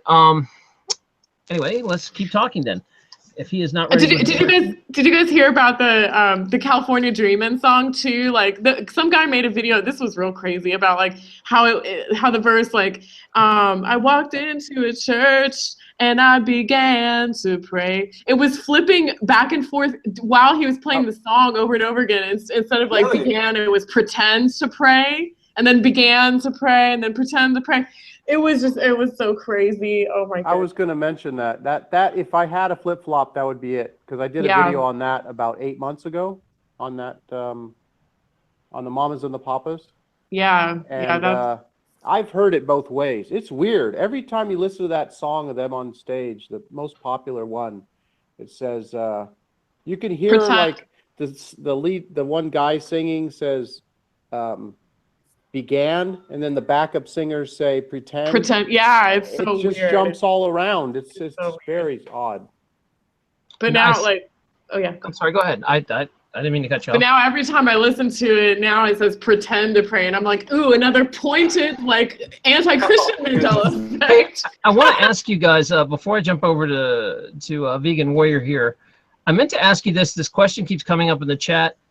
Have all Bibles not changed? Like, are there different versions that haven't been changed at all that are not the King James version? And I'm also curious to see if any other scriptures changed. Has the Torah changed? Has the Quran changed? Has the Bhagavad Gita changed? What? Anybody know? That's a really good question. Yeah, because our research has only led to be that the ones we're using, the versions that we're using right now, are the ones that have been changed. So as far as any others been changed, that would probably have to be for a broader audience. if anybody else would want to chime in on that. Yeah, But and again, what I know, I keep an open. I'm sorry, Miguel. I'll let you Go ahead. jump No, back it's in. fine. I keep an open invite. If you guys are listening to this and you're Hindu and you know some changes, or if you're Muslim, or if you're Jewish, I would love to hear your scripture changes. So, you know, open invite to you guys if you know anyone. Vegan Ware, thank you for joining us. He was supposed to be a guest a few weeks ago, and it just never seemed to work out. So I'm glad you're here. And what would you like to ask? Hear me? Yeah, I can Yeah. hear you. hear you. Oh, okay, great. How you guys doing? I love the show today. Great show. Awesome, man. Good. Thank We're you. glad you liked it, man. Yeah, good job. Good job. The one that's blowing my mind right now. All right, I'm a big Star Trek fan. Big Star Trek fan. The Mandela Effect with Star Trek claims Captain Kirk never stated "Beam me up, Scotty." No way. To me, Yep.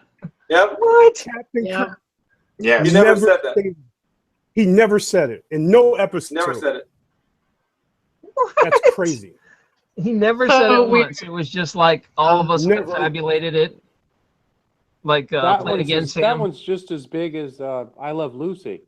The Lucy got Yep. some splaining Right. to do. That's Or the- what Oh was my said. goodness. And you Or have the people Wizard say, of Oz, where the I've witch heard doesn't that. say. Oh, go ahead. No, I was just going to say, people Hey. tell you they've heard it 20, 30 times. Lucy, Yeah. you got some splaining to Absolutely. do. Same Yeah. with Hey, you know Beam Me the Up, Scotty. Scarecrow? The Scarecrow from the Wizard of Oz is packing heat now. He's got a revolver. Yeah. Yeah. Yeah, and the witch never said "fly, my pretties." She never said Yeah, that. that one blows my mind. Oh, so I remember crazy. that, clearly. Yeah. So I just wanted to share that because I really can't even imagine Captain Kirk not saying "Beam me up, Scotty" That's in no episode. crazy. I wonder how many other Star Trek episodes are screwed with. That's going to really Yeah. make a lot Yeah. of people mad. I mean, you think the Star Wars people get mad? Wait till you screw with Star Trek. All right. Trekkers don't fool around, man. They will be pissed. True. Man, if Doctor Who episodes start changing, man, you got like an angry mob. Yeah, but you know, I know we joke about this, but to me, you got to remember that people who are not religious, like this is kind of pop culture is kind of a religion in a sense that you Right. know they've watched Star Wars and Star Trek 100 times. Like you guys have read your Bible 100 times. This is the stuff they know. So I think these changes outside the Bible are also kind of like, you know, a poke on the shoulder to these people. Yeah. I'd like Vegan. I'm glad you joined us. What's your opinion on this? What do you think all these changes mean? I think there's a lot of opinions out there, a lot of speculation, but in all honesty, nobody knows. No one knows. We can say it's the devil. We can say it's science. We can say it's simulation theory, but none of us was at the table when they were planning the scheme or putting this project together. We're experiencing the result of something. Would you Right. say though this is like peer review, right? In an academic sense? We would need more data to say it was That's peer true. review. You know, we don't have any data. All we have is a result. For a result, everyone's creating possibilities, which is not wrong. It's just that the bottom line is we don't know. So you And- think this is being done to us? I believe it just is. It's something that's happening. It's happening, and that's something that we all can agree on and that we can't deny. What is blowing my mind is when you show evidence to someone and say, pull out your Bible, read me the Lord's Prayer, and they read it and they tell you exactly what they think it is, which is what we were all taught. And then when they pull out the book, it's completely different. different. And they blow it off. And I'm Yeah, like, yeah. The not caring part is so weird to me. It's like That you know blows it's my mind. different, but you Right. don't care. right. You know, Well, I was just- told that the Catholic Church uses a different version. So the trespasses and the trespasses, what I learned was a different version than the debts and debtors. So they just jumped to Right. different version. Right. Exactly. Yeah, but that's Exactly. one Now, example. I mean, I'm pretty sure no version mentions aliens 10 times. And Right. captions, Or it says armies the of word- aliens. Maybe, how many times is the word stuff in there now? Right, a billion times. Like 57 times Yeah. stuff shows up. Like I've ever heard the word stuff used in a Bible. There's an emoji in the Bible. I mean, there's Yeah. An emoji. Yeah, that was Goodness. pretty crazy. And a The emoji. unicorn, right? Is there a unicorn now? There's The word- lots of Unicorns in there unicorns like 9 times. Okay, and the weirdest thing is like unicorns in the same version, in the other versions of the Bible, is translated as wild ass. So it's like as if in the King James, when the King James version was being written, they couldn't just say wild ass. It had to be translated as like unicorn. It says as strong as a unicorn. I remember as strong as an ox. Couch. yeah. The word couch didn't Yeah. come about until the 1800s. Until the You know, 1800s. Yeah. Thank right. you, man. So How how did they have a couch back then, man? That's what, the word bottle? They didn't use glass. They didn't blow Right. glass back then. So Right. there's some craziness that's going on that people will ignore and write off. And I think Right. that's more impressive than the actual changes. Right. That people can ignore it. Yeah, I'm with you on that. Because I think it's vegan. I think it's a state of shock in a sense that I know it was really hard for some people to believe it, and they just cannot let go of this reality or have to. Especially when I talk to left brain people that are super science based and show me a study, show me evidence. They don't work in a world of faith. They these people will just come up with any excuse they can imagine to explain this stuff away. It's like, here's three different what blows versions my of mind- the flip flop. Explain this. Everybody's remembering it wrong. What blows my mind? What blows my mind is you're a doctor. I want to know what the hell the doctors think. Yeah. Well, Yeah. I'm a That's what I want to chiropractor. know. I ain't doing surgery and stuff, but I do work with the body. And what it is if you've noticed, I did one of my most popular Mandela stories is about the body changes because I had so many people ask me to do a video about it. So I did it, and in a way, it's professional suicide because in a way, a lot of doctors sent me some pretty nasty notes. Wow. But then if you look at my comments, there's about like 700 comments, and probably a good 20 to 30 of them are other medical professionals that agree with what I'm saying and say they remember the same things, but they're like retired people or they're people that don't want to come out in public because you sound like a crazy person when you say that the body changed. Right. And so it's more of a professional thing. Behind the scenes, they're telling me they agree, but they don't want to come out professionally. Wow. Right. I have to say, I respect you so much, Dr. Taryn, for like Right. making that video. Mike, what a risk that Yeah, probably it's gonna probably, but I'm gonna keep positive intentions on it, Yeah. and hopefully it just does not go. Yeah. I feel the same exact way. You guys give me some love on it, then it'll Right go the when right I way. found Taryn, I shouted out his channel right away because I was Much respect. I had so much respect for him coming out and Yeah. doing that video. Well, thank that's you. tough to do. That it's tough to do. right. I didn't want to ignore Joel. He jumped in here. Joel, you've been waiting to say something. Go ahead. Yeah, thank you. I've been enjoying the show. Thank you for hosting it. And on top of that, what people are saying in terms of complimenting your channel and whatnot, yeah, you definitely have an air of a lot of people see you maybe as like a past professional. You're still a professional, don't get me wrong, just in a different sense where you're more of a seeker now. And correct me if I'm using the wrong words. No, I stopped caring what people think, and I'm just who I am behind this camera is exactly who I am. Like, if you can't accept that I have all these other weird quirks and stuff, don't come to me as a doctor. I don't care. Well, and I had like 4 platforms before I jump out of here and loosen it up for other people who want to join. One was, what do you guys think of all like the millennials and the people who want to take over YouTube with these reaction videos where they're going, can you believe the Mandela Effect? And they don't want to have serious conversations. And I feel like a lot of the capitalistic tendencies of first world countries, they want to capitalize on serious conversations. How do you guys feel like about that reaction where people, instead of addressing it with a conscious dialogue, they want to capitalize on it, make a short top 10 Reddit type, these are my Mandela effects. I know it's crazy, but just hear me out because I want to make money. This is totally different. Well, it's true. I see a lot of this. Like if you look up Mandela effect, the majority of people who are going to pull up videos who are looking this up are going to find millennials cashing in on a topic, on a trend. Right.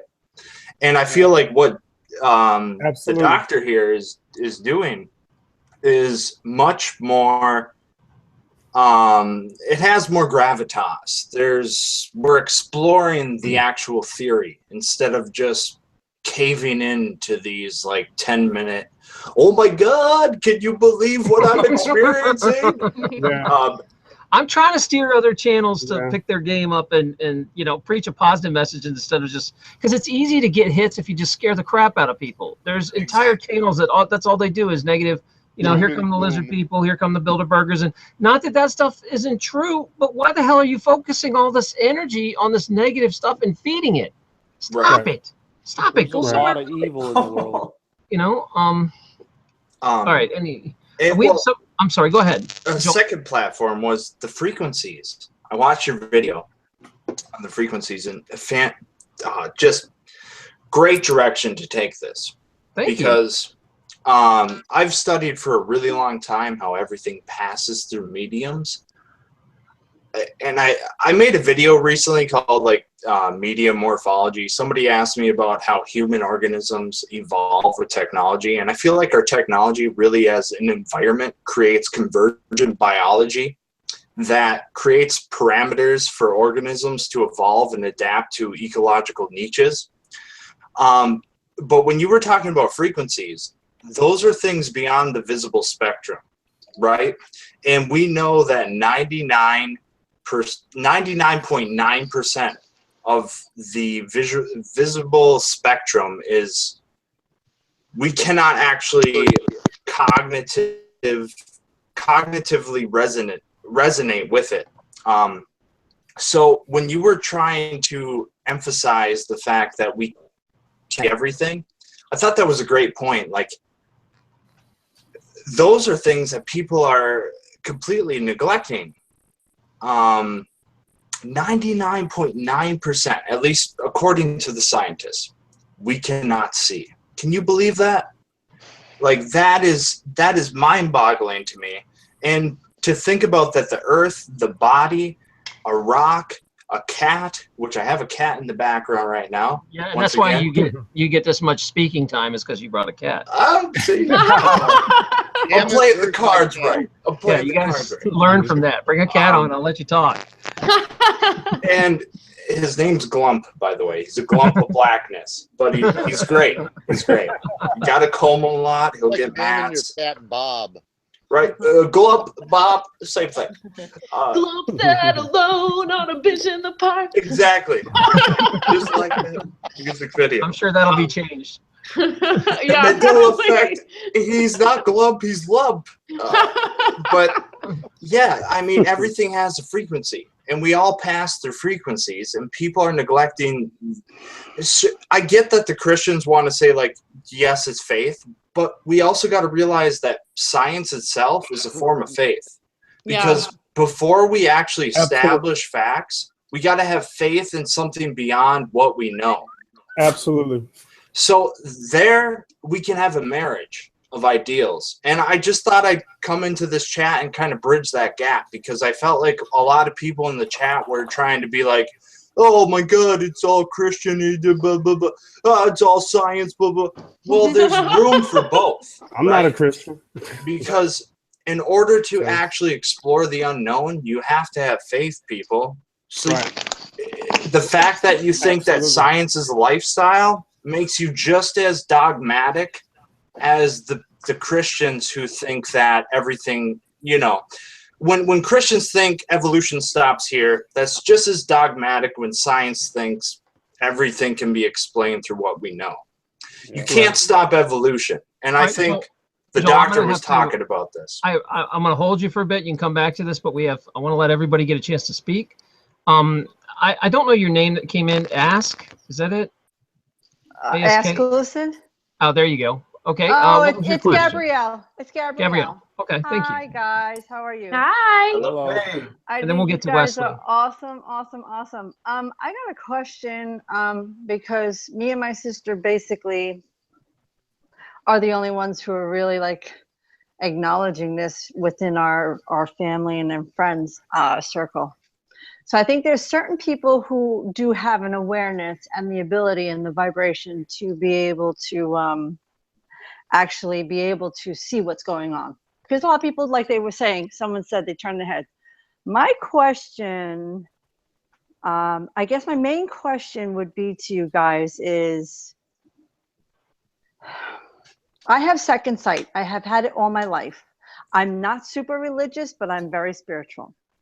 And ever since the Mandela Effect has come on board, and it was shown to me by a weird, it popped up onto my YouTube channel as a recommendation. I didn't say nothing about what, it just popped up, had no relevancy, and I went down that rabbit hole. Ever since then, I have had experiences. I've been seeing things. I am in a heightened state of awareness. Wow. And then I'm following a lot of you guys like Moneybags, Jacob. I'm following Dr. Lappin.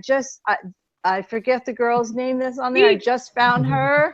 I'm sorry, I apologize. I don't remember your name with the braids, but I just found you, and I love your passion. And yeah, Thanks. so I'm following some really good people and creditable people, because there's a lot of people out there that are just, they're mocking it, and they're giving, you know, things that could possibly be, you know, really changed. The discernment is so important here. It is so important. I can't stress that enough. But I just wanted to know if you guys have heard of anybody else's abilities maybe enhancing in this. Because like I wrote to the doctor, I said, you know, there's people who are of the ascension, looking to raise their vibration, and maybe they're able to be aware of this. And then there's other people who are negative people, and it can easily take them down. It can take them down and devour them if they allow it. So it's really like a choice. And I've taken it as, at first I was like, and part of my friend, holy F, what is this? But I've taken it and I took it up a scale, and I'm like, okay, this is what's going on. It's biblical, it's scientific, it's metaphysical.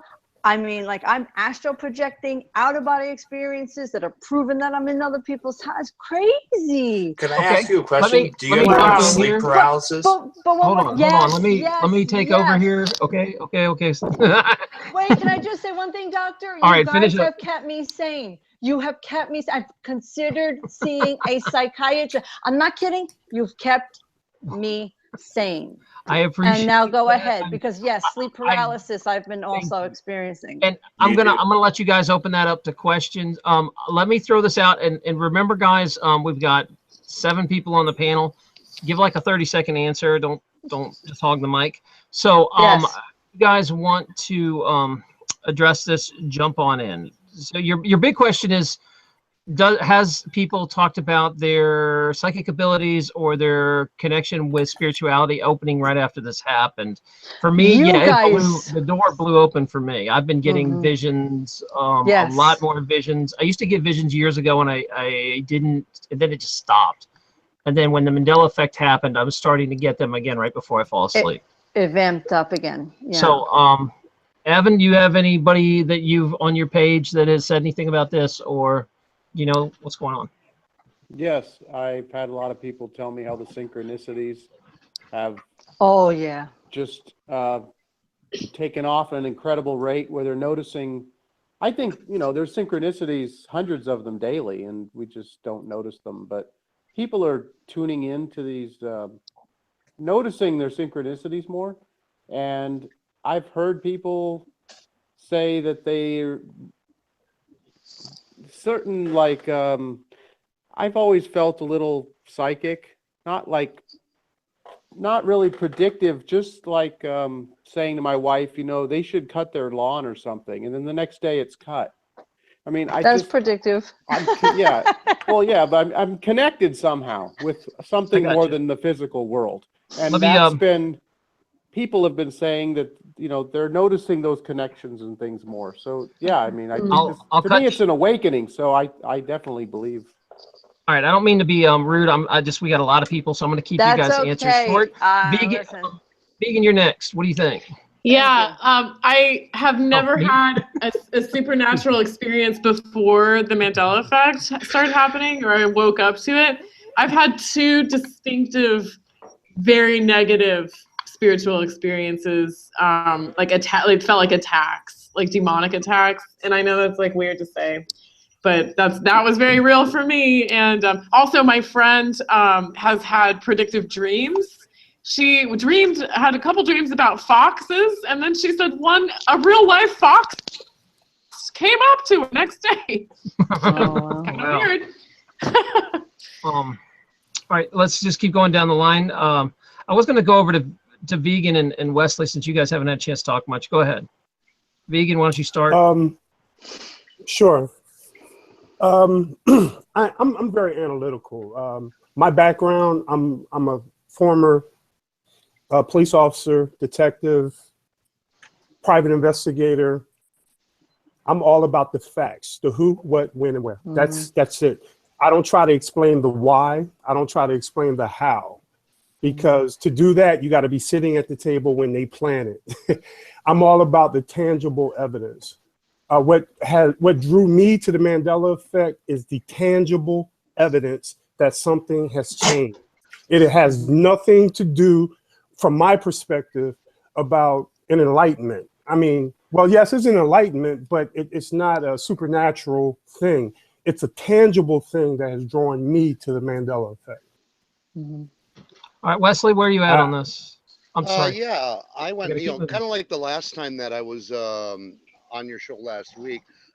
It happened to me 3 times since then, where I'm a TV buff. I'm into movies and all sorts of things, as well as guitar playing, which I want to talk about that. Yeah, I'll let you have a question in a minute, but I got to clear everybody out first. So yeah, that's no problem. But anyhow, it was more or less on.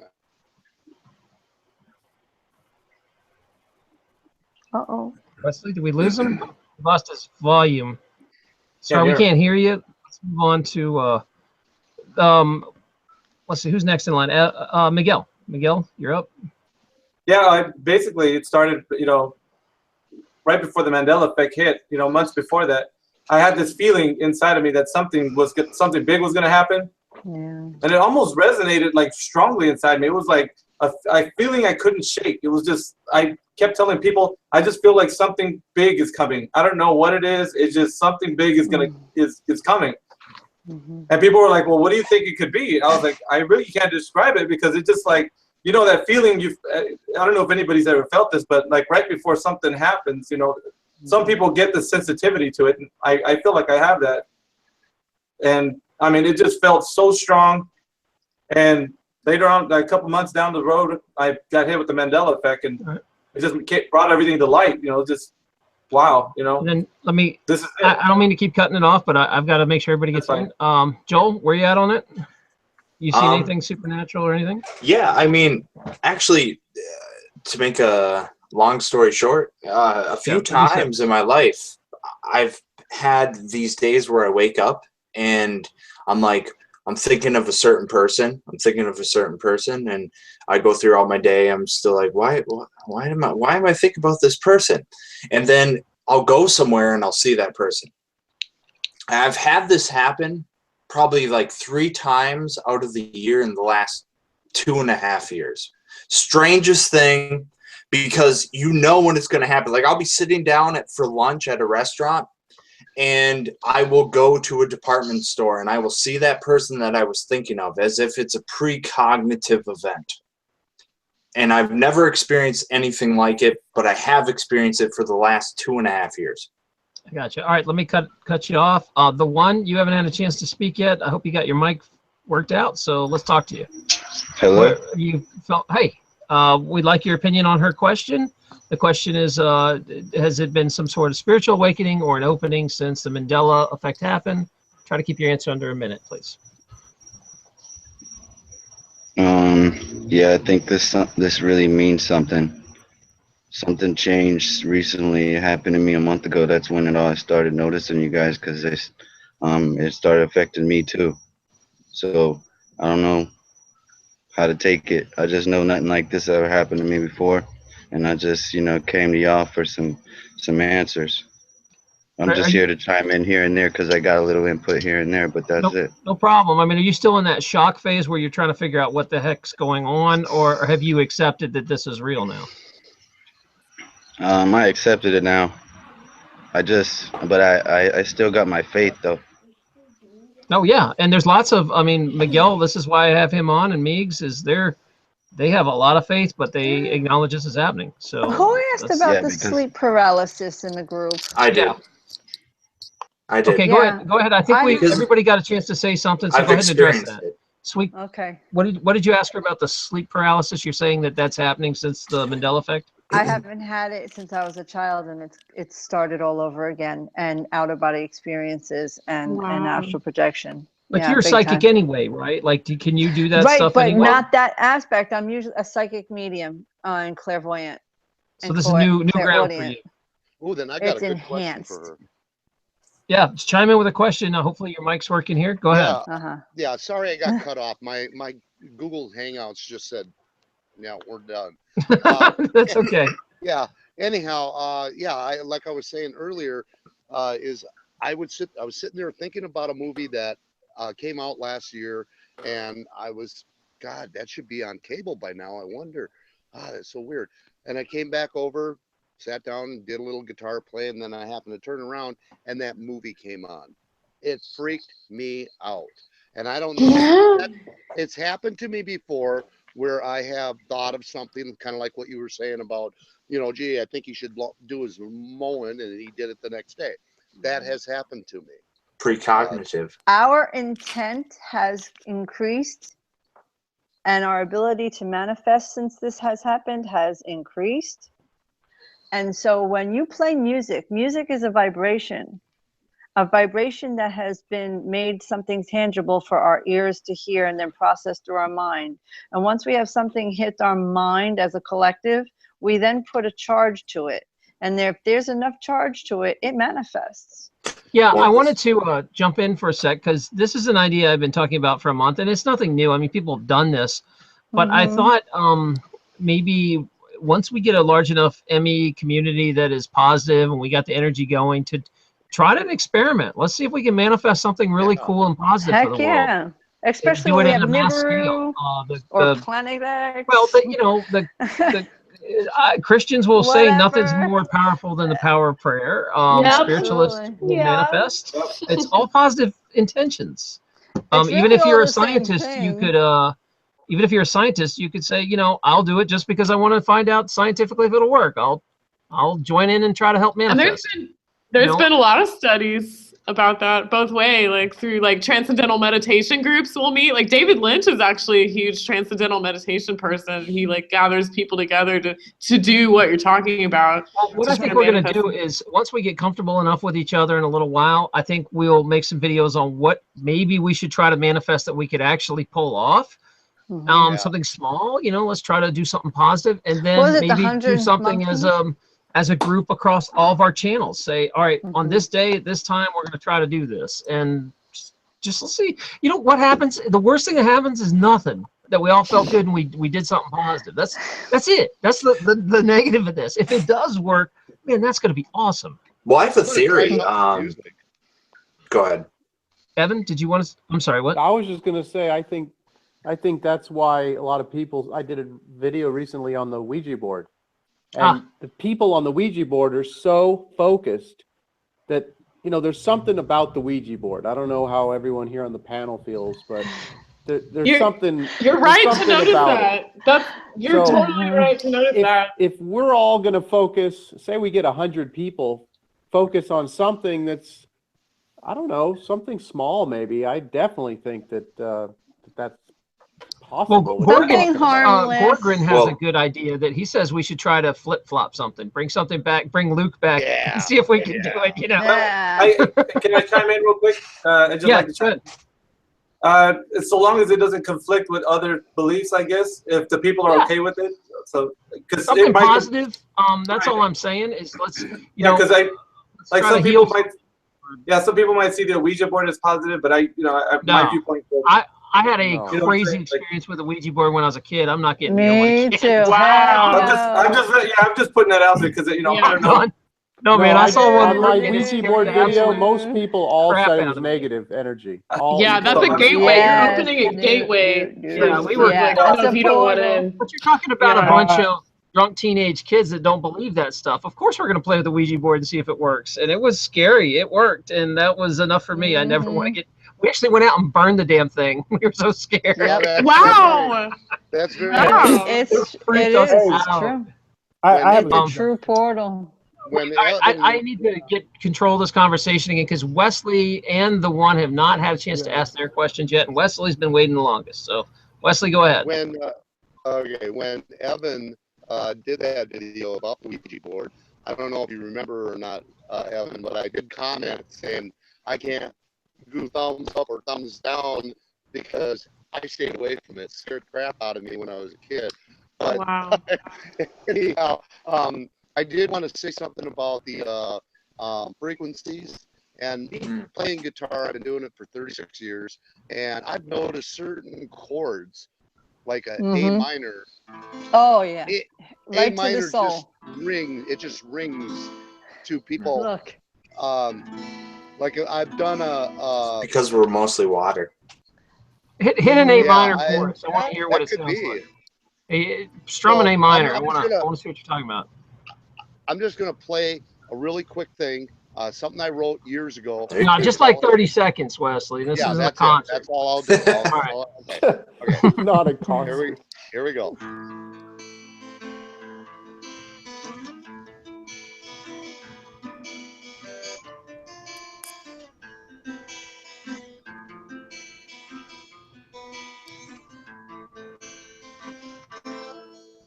All right. Isn't there something called like the devil's chord or something?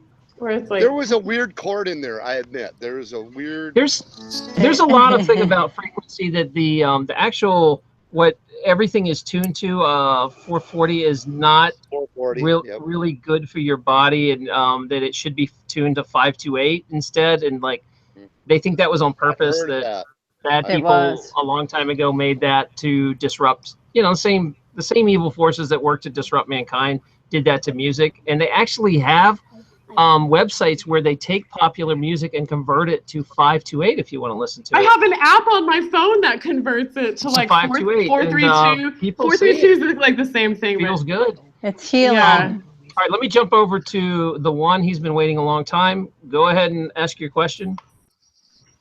Hi, I'm gonna have to sit up for this.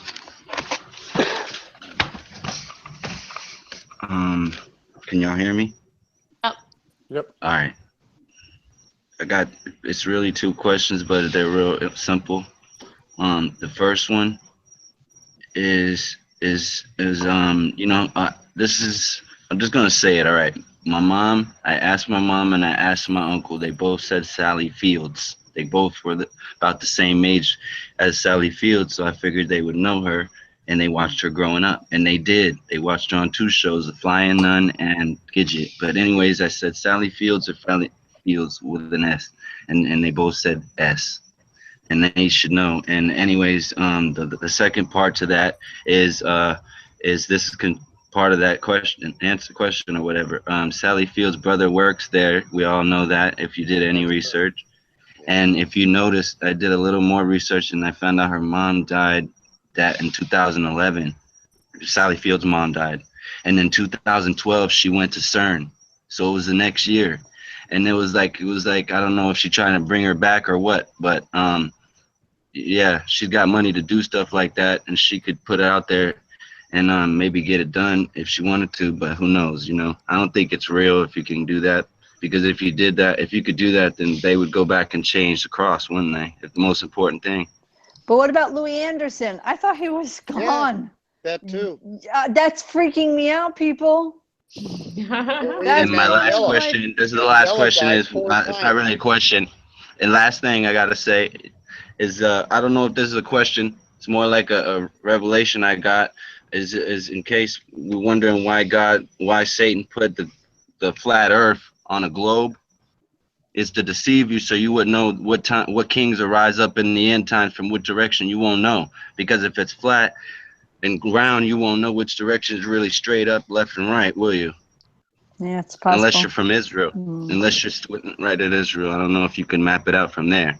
But, you know, I don't know how to word it right, but I wrote it in a comment one time, and I thought maybe that was a good reason why Satan would do that. Thank you for your input. I need you guys, I need you to drop out. I've got 2 other people trying to come in, so thanks for your question. And Wesley, I'm going to need you to say what you need to and drop. Well, it's just your sound quality's crap, so it's hard to hear you. That's no problem. I could drop out. But if you have a question and you want to jump back in, Wesley, that's fine. Just fix your sound. I'll still be here listening. If you want me to come back, I'll come back. Yeah, right? Come on back. If someone has a question for him directly, you can jump back in. I just wanted to find out if the doctor, if you had named your cat yet. I love All right, we have a big fight about that. I said. Kate says she likes Cool Cat and she's keeping it, but I think that's kind of like generic, and I feel like it's naming your cat Mr. Cat or Mr. Kitty or Meow or something. I think it needs to be something cooler. So we're having an argument about that, and we still haven't picked, and I'm still taking ideas. So the ones I like, of course, she won't like. You know, I like Jasper. That was funny, but no one else liked it. So, Jasper? No, because like the cat likes jazz, so Jazz, jazz.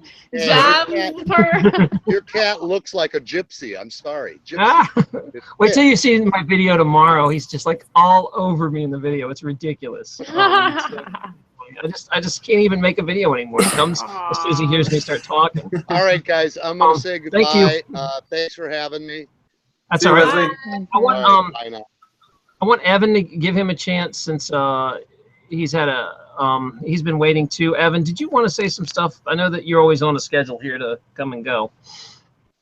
No, I mean, I've been thinking of how to answer that last question, but yeah, go ahead. I have to say that it's hard to answer. I don't remember the gentleman's name, but it's hard to answer that question unless you believe that CERN is responsible for the Mandela The one, effect. I think it was the one. The one. So yeah, and I think it's her brother. Yeah, I've seen all the information about her brother works at CERN, and she went to CERN, and I saw that, but I don't necessarily think CERN is behind all this. Like I've said before, I haven't discounted CERN. I just don't.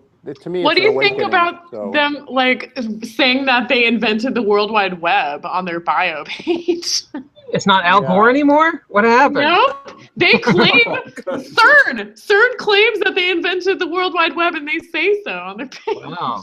Well, actually, it was a military project, and they did have something to do with the actual World Wide Web, because when they collided particles, they collided particular strings of how the internet connects. So I don't know where you guys got the idea that Al Gore or anybody invented the internet, but that's nonsensical.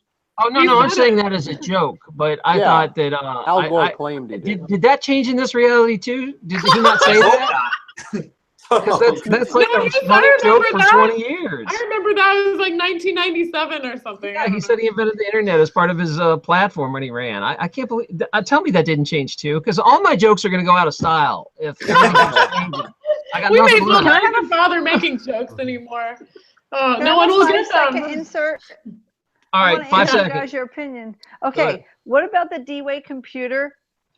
When they say that they're reaching multiple not personalities, good Lord, realities, and then CERN going in on those realities and seeing what they can do with them. It's quite possible. We'll talk about it in a bit, but I do want to have an entire show on CERN because it's such a hot topic, and we'll dive into that. But Vegan, I remember, before we get deep into this, I thought Vegan, didn't you say a bunch about CERN? I want you to start. No, I didn't.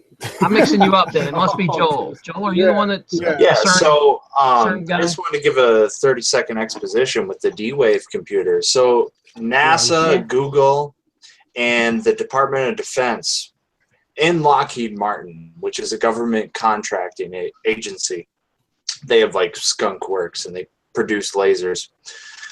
They have D waves, but D wave obviously is the fourth letter, right? So you get qubit. You got qubits. It's a quantum processor, and they're trying to create these quantum computers that are in the lab that are huge. Before we had classical computation, we had these giant computers that IBM had. In fact, if you really want to follow it, IBM actually ran some of the camps for Hitler. That gets really dark, and I'm sorry, we're supposed to say positive, but the reality is you can't go through life with ignorance fallacy. The truth is the truth. The truth is the truth.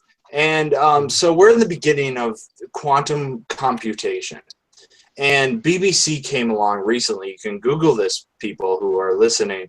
They're laying out a strategy for miniaturization and trying to get quantum computing out of the lab. So they're not completely convinced that D-Wave as a company and as a computer is achieving quantum computation. What that means, they're achieving a 0 and a 1 simultaneously out of the linear sequence. Because what happens is you have quantum decoherence. I'm not going to get into decoherence. You can Google that on your own time. The actual technical jargon behind quantum computing is something you have to explore on your own time, unless we dedicate a show to it, which I believe the doctor was suggesting. That would be great. But the point is yes, D-Wave is a thing. CERN, NASA, Google, Skunkworks, they have the available resources to create quantum computations, but not all scientists are on board with the idea that they're producing real, actual 0-1 simultaneous projections for their calculations. That's it. Interesting. It's all black magic craziness to me. Wait. Anyone else want to answer this, or are we moving on? Moneybags, did you want to say something? I thought I heard you trying to talk. Well, before I go, I did want to ask if there's any new Mandela effects. I think I asked that last time.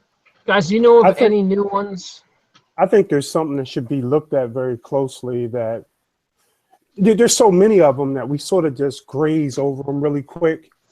But in 1957, Elvis made a song called Peace in the Valley. And the song is completely talking about the lion shall lie with the lion. Wow. Yeah. Really? That is verse. physical, tangible evidence. Right. All right. I think we're all over the place. We got to get the stuff that's tangible, box it up, and present it. Right. You know, and the stuff. We've all been trying. And the stuff that's sort of theoretical, and the stuff that is sort of I got some tangible stuff right here, Vegan. Yeah, Miguel has. Exactly. Can you play it? Can you press the button? If you guys don't mind, like. Yeah, that is kind of the spoiler in the video tomorrow. Oh, you want me to just wait? Oh, never mind.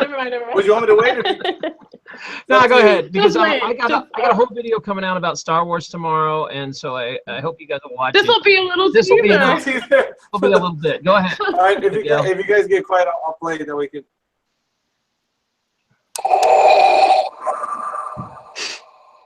Luke, I am your father. That's what I'm talking about. Did you hear that? That's what I'm talking about. That's the tangibility that I like to focus on. I think it's been around longer. We're just realizing it now because we're heightening our awareness. Yeah. I think it's been going on for thousands of years. We just had no way of comparing notes, right? Yes. But it's like really going on now though. Right. It's ramping up now. Oh yeah. Hey, I got one for you. Moneybags. But hang on. Oh, I'm sorry. So if it's been going on for a long time, CERN is out of the scenario. CERN in part. I'm talking about the accelerating. The acceleration of it is the key. It's been going on for a while. There's proof of that because of the old movies and stuff that has been changing, et cetera, et cetera. Like you just said, I know about Elvis and that song. Now you can watch videos way back where they're like, talking about the wolf and the lamb, and I know it's all been changed, blah, blah, blah, blah.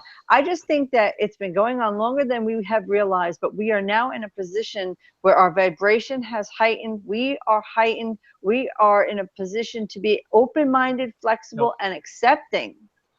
And I now totally we're agree. seeing it. And now we're seeing Yeah, it. we're open to receive the information. Here's what, Yes, Moneybags, exactly. before I forget, I want to throw this out there, and I've never seen anyone talk about it. Cliff Bar and Yeah, Cliff one Bar. F now. Do you know that one, Cliffs? Yeah. What? What about Cliff Notes? I did a When I video on Cliff Notes. Did you? I Yeah. didn't even get that. I thought I You was gotta on check my original. videos. I've done You got 100 voting videos. I have 100 100 videos. voting videos. I haven't watched them all. I thought I was all Yeah. like finding something new. It was Old always news, huh? Cliff Notes, Yeah, right? But now it's Cliff's Notes. He's all over. I didn't know How that. about Dust in Yep. the Wind? Dust in the Wind Oh, by yeah, Kansas. Dust in the Wind. Yeah. All they are is Dust in the Wind. And Oh, yeah. Isn't that Yeah, all that's we right. are and all? One verse was different than the other. I researched that song, and I didn't do a Right, but- video on it. I All thought we it was are is always dust we. in the wind. But what's Yeah. the other one? All we are is Dust in the Wind is the way it's supposed to go throughout the whole song. And the verse, the very first one where it says supposed to be all we are is dust in the wind. It says all they are is dust in the wind. Right, but isn't one verse we and one verse they? Something like that? No, it never was. It was always we. It was we All throughout the through. song? Yeah. Because Right. one was one way and the other way, I didn't cover that one. Right. I'm, The they- okay. I'm the looking they at a is what- video that just came out. I'm sorry, go ahead. Oh, no, you're good. Go ahead. I'm looking at a video someone just put out 22 minutes ago, and it's They Live. It's Mandela, movie They Live. He's saying that lost its exclamation point. Is anyone familiar with that movie? I don't remember an exclamation point in the. Huh. No, I but never my had- girlfriend's like never insane had about one. that movie. I have She's it right watched here. You Look, have you it? got it. Does it have an exclamation point or not? No, it doesn't. No, it No. doesn't. This guy's saying it did, but I don't know. I just remember came that. across that. And I don't remember it having it. So No? I've had this Blu-ray for like 5 years. Okay. And you guys remember how to spell Seinfeld? Now it's Seinfeld.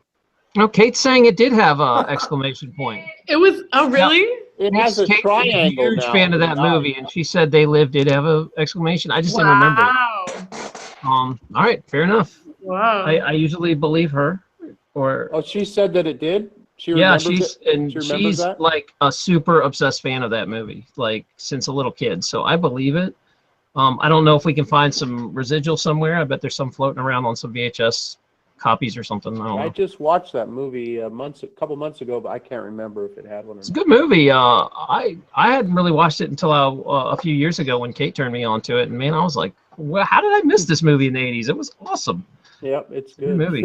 Oh, I saw one that Evan Powers did about what is that movie with Brad Pitt and Edward Norton? Fight Club. So something in Fight Club changed where instead of like Marla being Edward Norton's character is like Marla, she's like I'm tonguing a sore in my mouth, and it makes me think of Marla. Like instead of tonguing a sore, it says like tonguing a scratch, which in your mouth, which doesn't make sense. And I don't remember it being that way either, but like that's a new one. I got a question. Has anybody ever taken a trip to go see the Rainbow Mountains in China? Rainbow Mountains. Rainbow. No, I used to live there. I like definitely don't remember that. So you guys, yeah, there's Rainbow Mountains in China.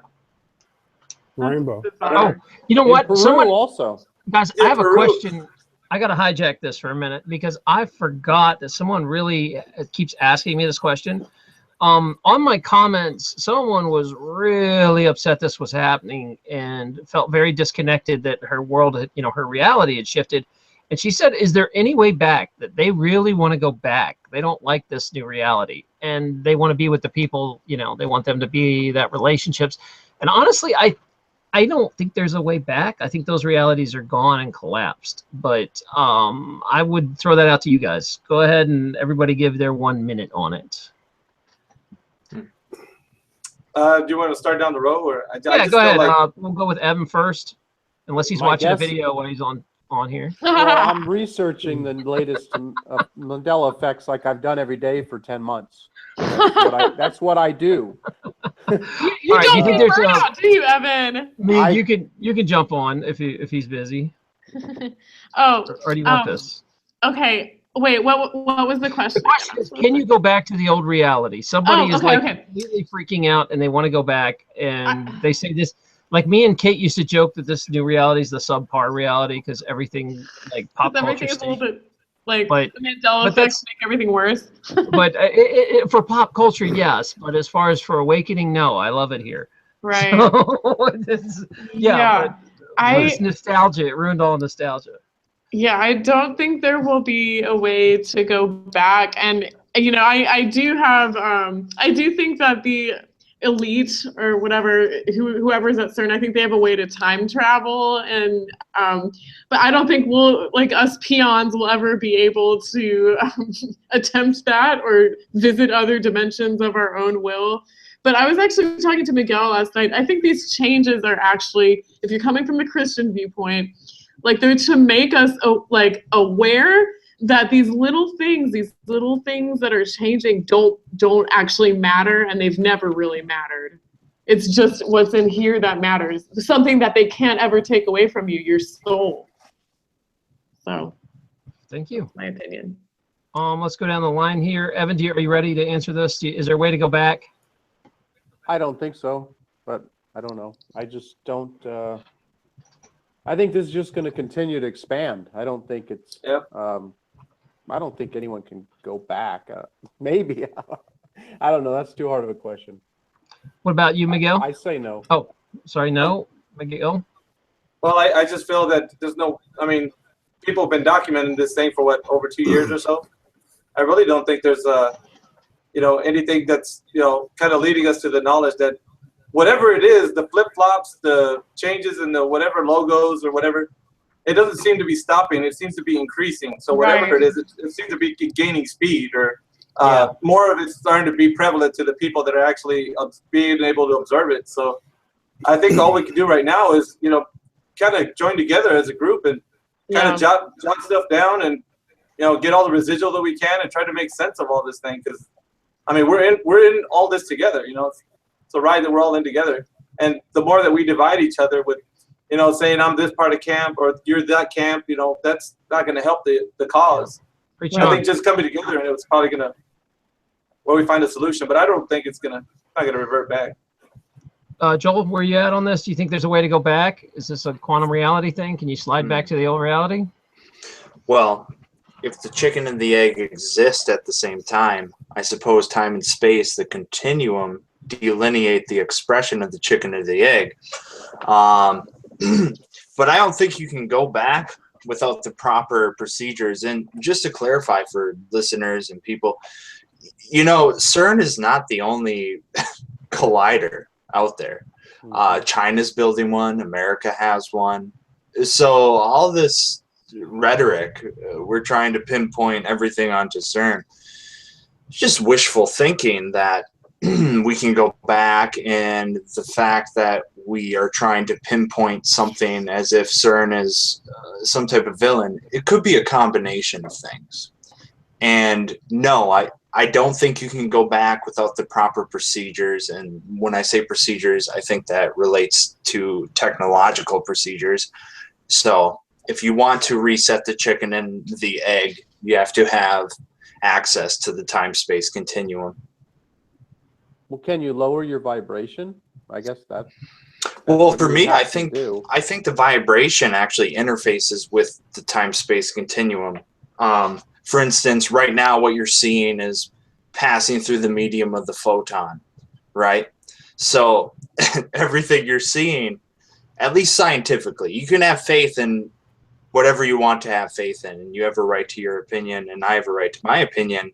And my opinion is that scientifically, through peer-reviewed research and through experiences that multiple people have experienced, it's not just one person saying, hey, the photon, I feel this.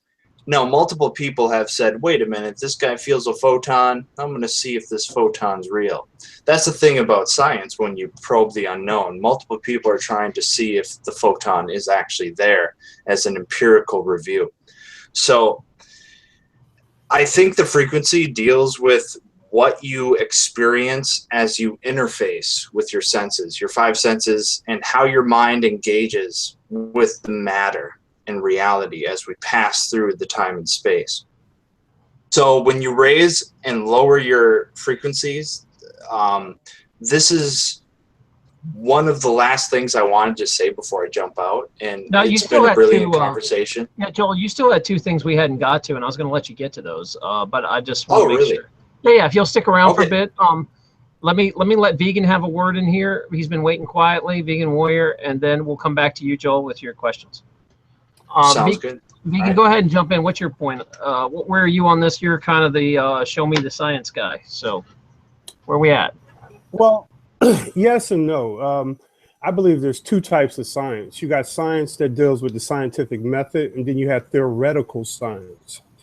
In theoretical science, a lot of it is faith-based, as someone spoke earlier. It's not necessarily tangible, it's not necessarily actual, but people still believe it. And I think we're, in my opinion, this is just my personal opinion, I respect everyone else's opinion, we don't know. And I feel comfortable saying I don't know. And I think a lot of people don't feel comfortable saying they don't know, and they start filling in blanks. I'm on the fence when we talk about even the question as far as the reality. Are we in an alternate reality? I don't even know if that's an actual good example of what we're experiencing with the Mandela Effect. It could, all this could be happening in our own reality versus an alternate reality. So again, everything is speculation, which is fine, and we can speculate and we can build on our speculation and go even further. That's great. But we should always understand that it's not a fact that these things are in an alternate reality, for example. You know, it's not factual. It's an assumption. It's CERN. CERN is doing this, so therefore they must be causing that. That's not true. That hasn't been proven.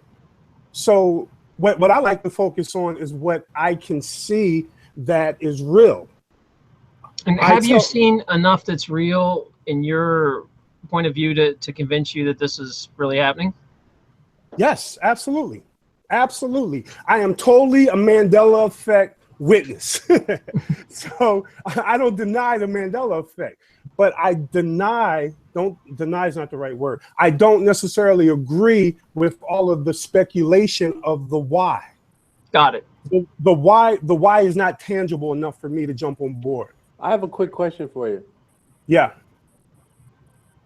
You are aware that an atom is made up of 99.999999999% empty space. Absolutely. Correct?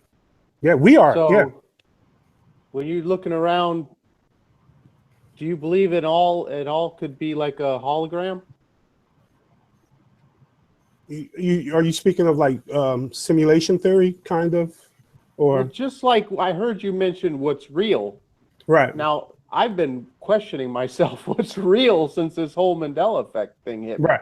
I mean, if I'm starting to think we're like everything's like a hologram, because I used to think, you know, like you got like I hit the table here, like I'm not even sitting on my chair. I'm vibrating on my chair. I'm not even touching it. But I never even used to think about that type of stuff. So I just wondering if you've been thinking about what's real and what's not, because I sure have. I just wondering. To answer your question, yes, I have been thinking about what's real and what's not. I'm even interested in one of the theories that talk about background people. Have you heard anything about that? Yes, I have. Yeah, where there's people that were in a simulation, and that the people that some of the people that you're exposed to aren't really there. They're just a part of your reality, you know, well, or what you've created. If you think about it, none of that out there is actually out there. Everything you're seeing out there is in here. Right. I mean, the background people, they could just be, they're actually in here. That's where we see them. We can take this. We can take this a different route also. Like we usually, when we talk about this stuff, we talk about it from a scientific perspective, but there's a spiritual perspective to this as well. our spirituality is we're more than just bodies. We're more than just organs and blood vessels and so forth. There's a consciousness that's in all of us. And that consciousness is the true you. And if we believe that, if we truly believe that the true you is beyond the human body, of course, to answer your question, everything could be a simulation. But we have books that have changed. That's a manifestation. You know what I mean? And that's what drew me here into this this topic. You know, in so many words. I appreciate it. Joel, you had that was a good explanation. But Joel, you have something you wanted to ask before you took off. Go ahead and hit your other two platforms. And yeah. Here, before we get into that, you guys watching, if for you are the first time, we continue. If you want to stay up all night and talk to people, there are 3 different chat rooms that I will post links to at the end of this show. You can jump into the Afterglow if you're new, and that's just like an introductory, nice place to meet other people so you don't have to feel alone. They have a Christian chat room that Miguel runs over there that you can jump into if you want to talk about Bible changes and Christian stuff. And then there's the Rumpus room where it's not monitored. You can be as rowdy as you want over there, and nobody cares. So, you know, just don't do that in the Afterglow. So hopefully there's a room for you if you want to keep chatting after this. So hang out to the end of the show. I'm going to give Joel a few minutes to say his thing and take one more question. I think we're going to call it after that. And whoever has a dog barking needs to mute their mic. Okay, go ahead, Joel. Well, thank you again for hosting this, of course, and having me on. Thank you, Taryn. Oh, you bet. And going back to reality, and if we question reality, yeah, I think we all question reality in our own way. But to me, the epidermis layer of reality is the matter layer. And when we interface through the mind-matter interface, consciousness moves everything.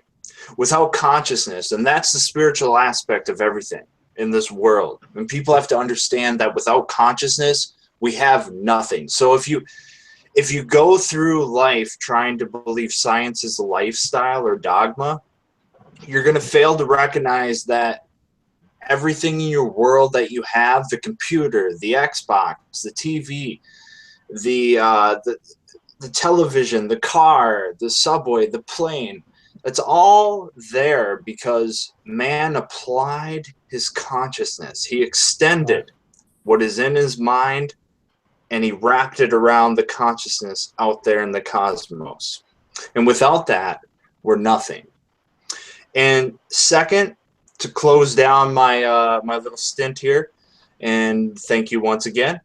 I want everybody to look into semantics. CYMATICS, I believe. It deals with frequencies and how everything passes through a medium.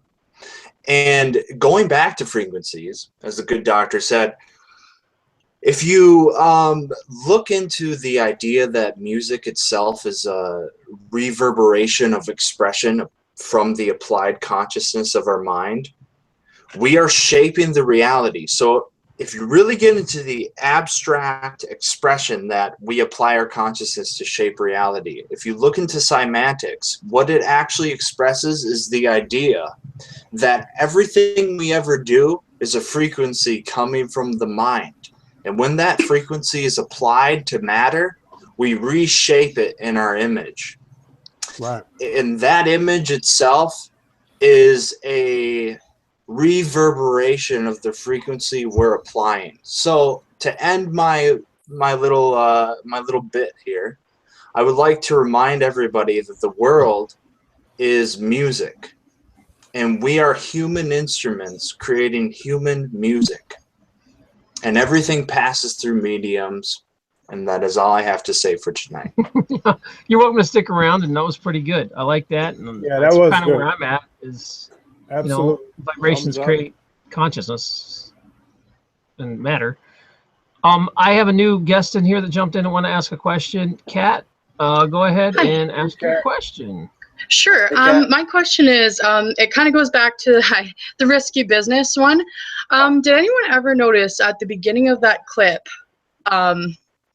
that there was a Coke can that he held in his hand, and then he puts it down and it changes from just Coke to Coca-Cola? And what I noticed was I looked up the logo, and the Coke logo didn't come out until 1985. And that movie was made in '83. Another thing I noticed recently, Good catch.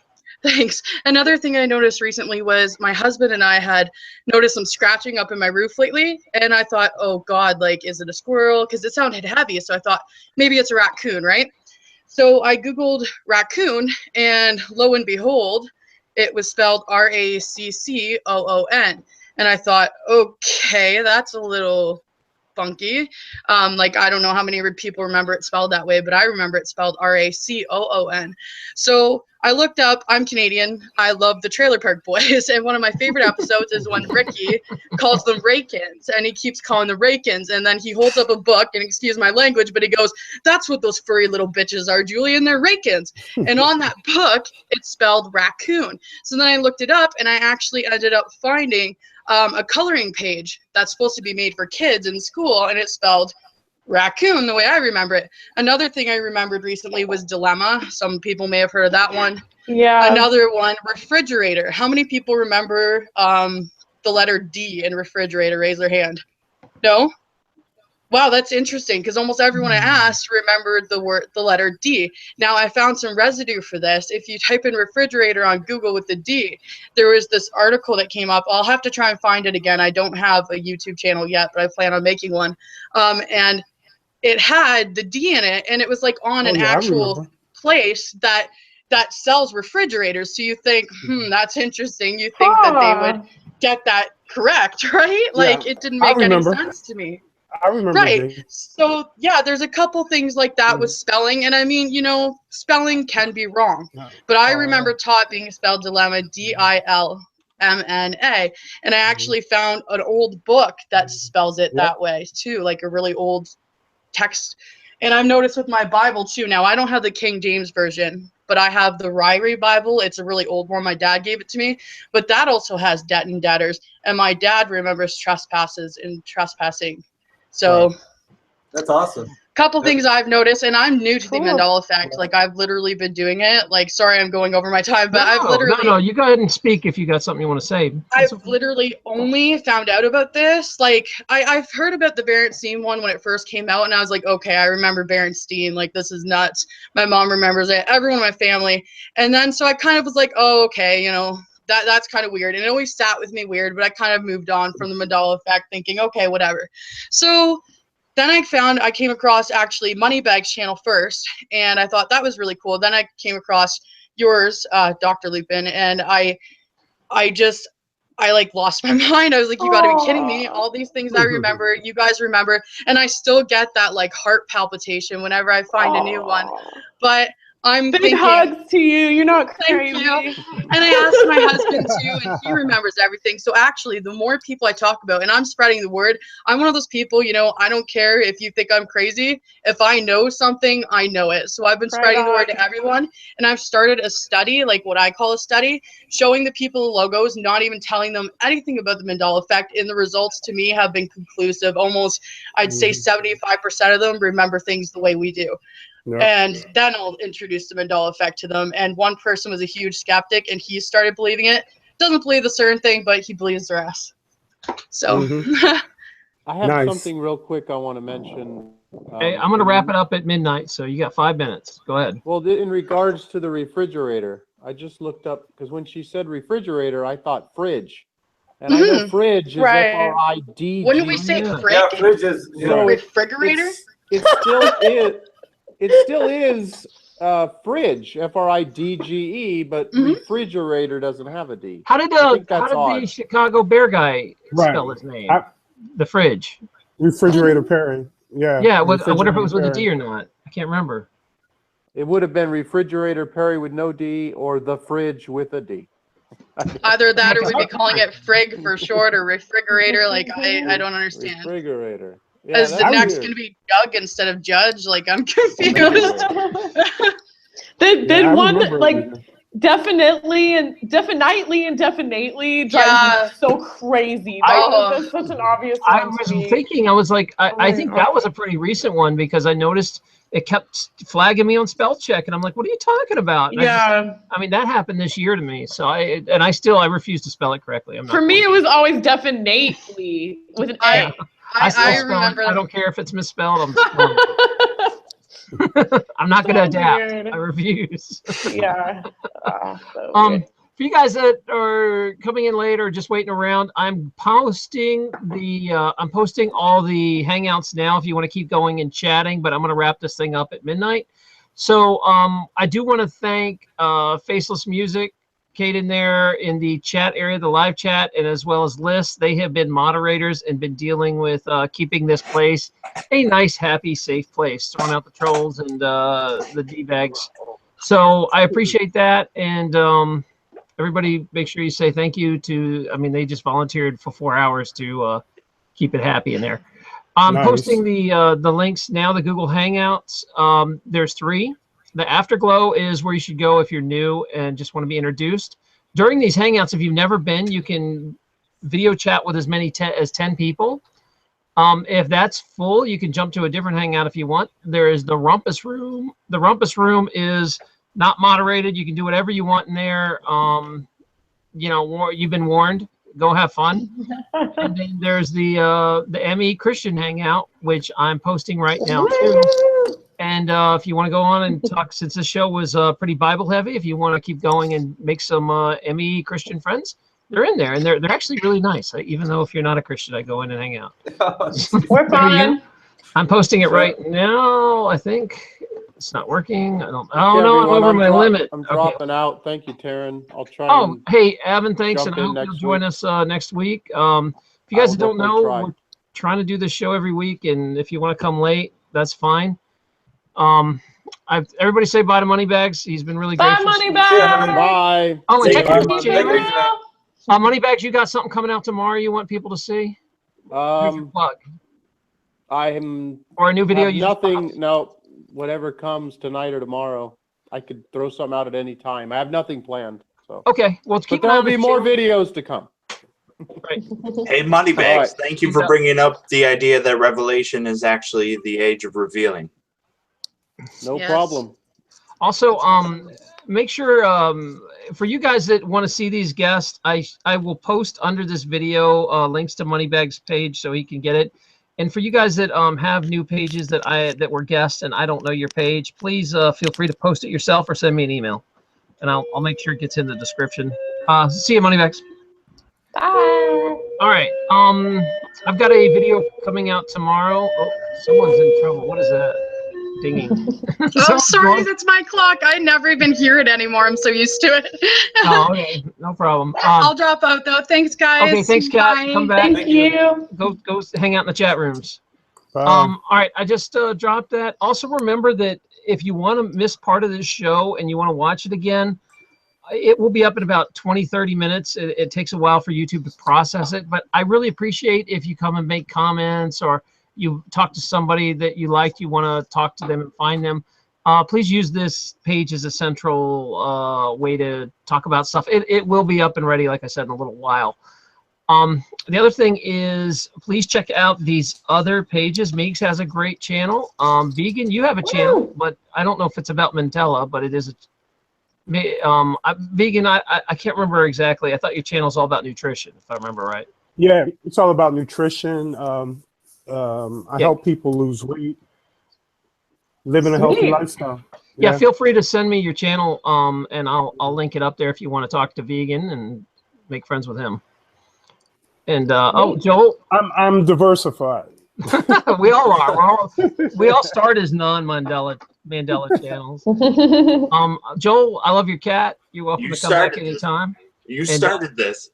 Joel, do you have a I know that your channel's kind of more of a, you're not really posting It's anything strange. yet, are you? It's strange. Well, I've posted like a few videos. I don't know. I posted some rap things early on, but actually I'm gonna I'm gonna release a video probably this week about the idea. I went hiking recently, and I was thinking about how a lot of people are depressed these days, and there's a lot of studies coming out that if you just spend time in nature, that it actually alleviates your stress and your depression. Absolutely. And I'm just kind of looking into that, and I might release a video this week on that. So please make sure that I get your link to your page if you want. And I don't know if Miguel's got anything going on, but Miguel, you can at least link the Hangout if you want, the Christian Hangout in the, because he's kind of the Hangout captain. Will there be something in the description? I mean, as far as I could drop that too if you like, but if you want, I think a lot of people looking at the comments, a lot of people connected with you and Meegs, and I think they want to be your friends. I would love to see as many people want to come in. You know, Come on, guys. You're welcome to come in. We'll talk about whatever you want to talk about, but you know, we want to keep it to the people that are, you know, have the open mind to understand about God, and so yeah, just come on in, guys. I mean, you're welcome. Really are. And Meegs, you want to plug your channel? You got anything interesting coming up this week? Oh yeah, I got some grammar, like analyzing the grammar changes in the Bible now. I was an English teacher in China for a year, so it's like this just makes me so crazy seeing how messed up the grammar is now in the Bible and the syntax. Oh my goodness. It's like enough to make me like just start crying. Like, oh my goodness. Look at this, we got a dog. Megan brought a dog in. He upstaged you. No, I'm sorry.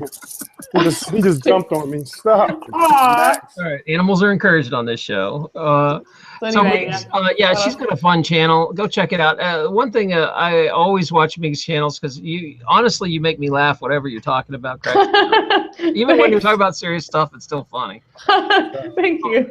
Yeah, so I dig her channel, and you guys, if you missed any part of this show, it will rebroadcast in about an hour. You just check my channel and you'll see it.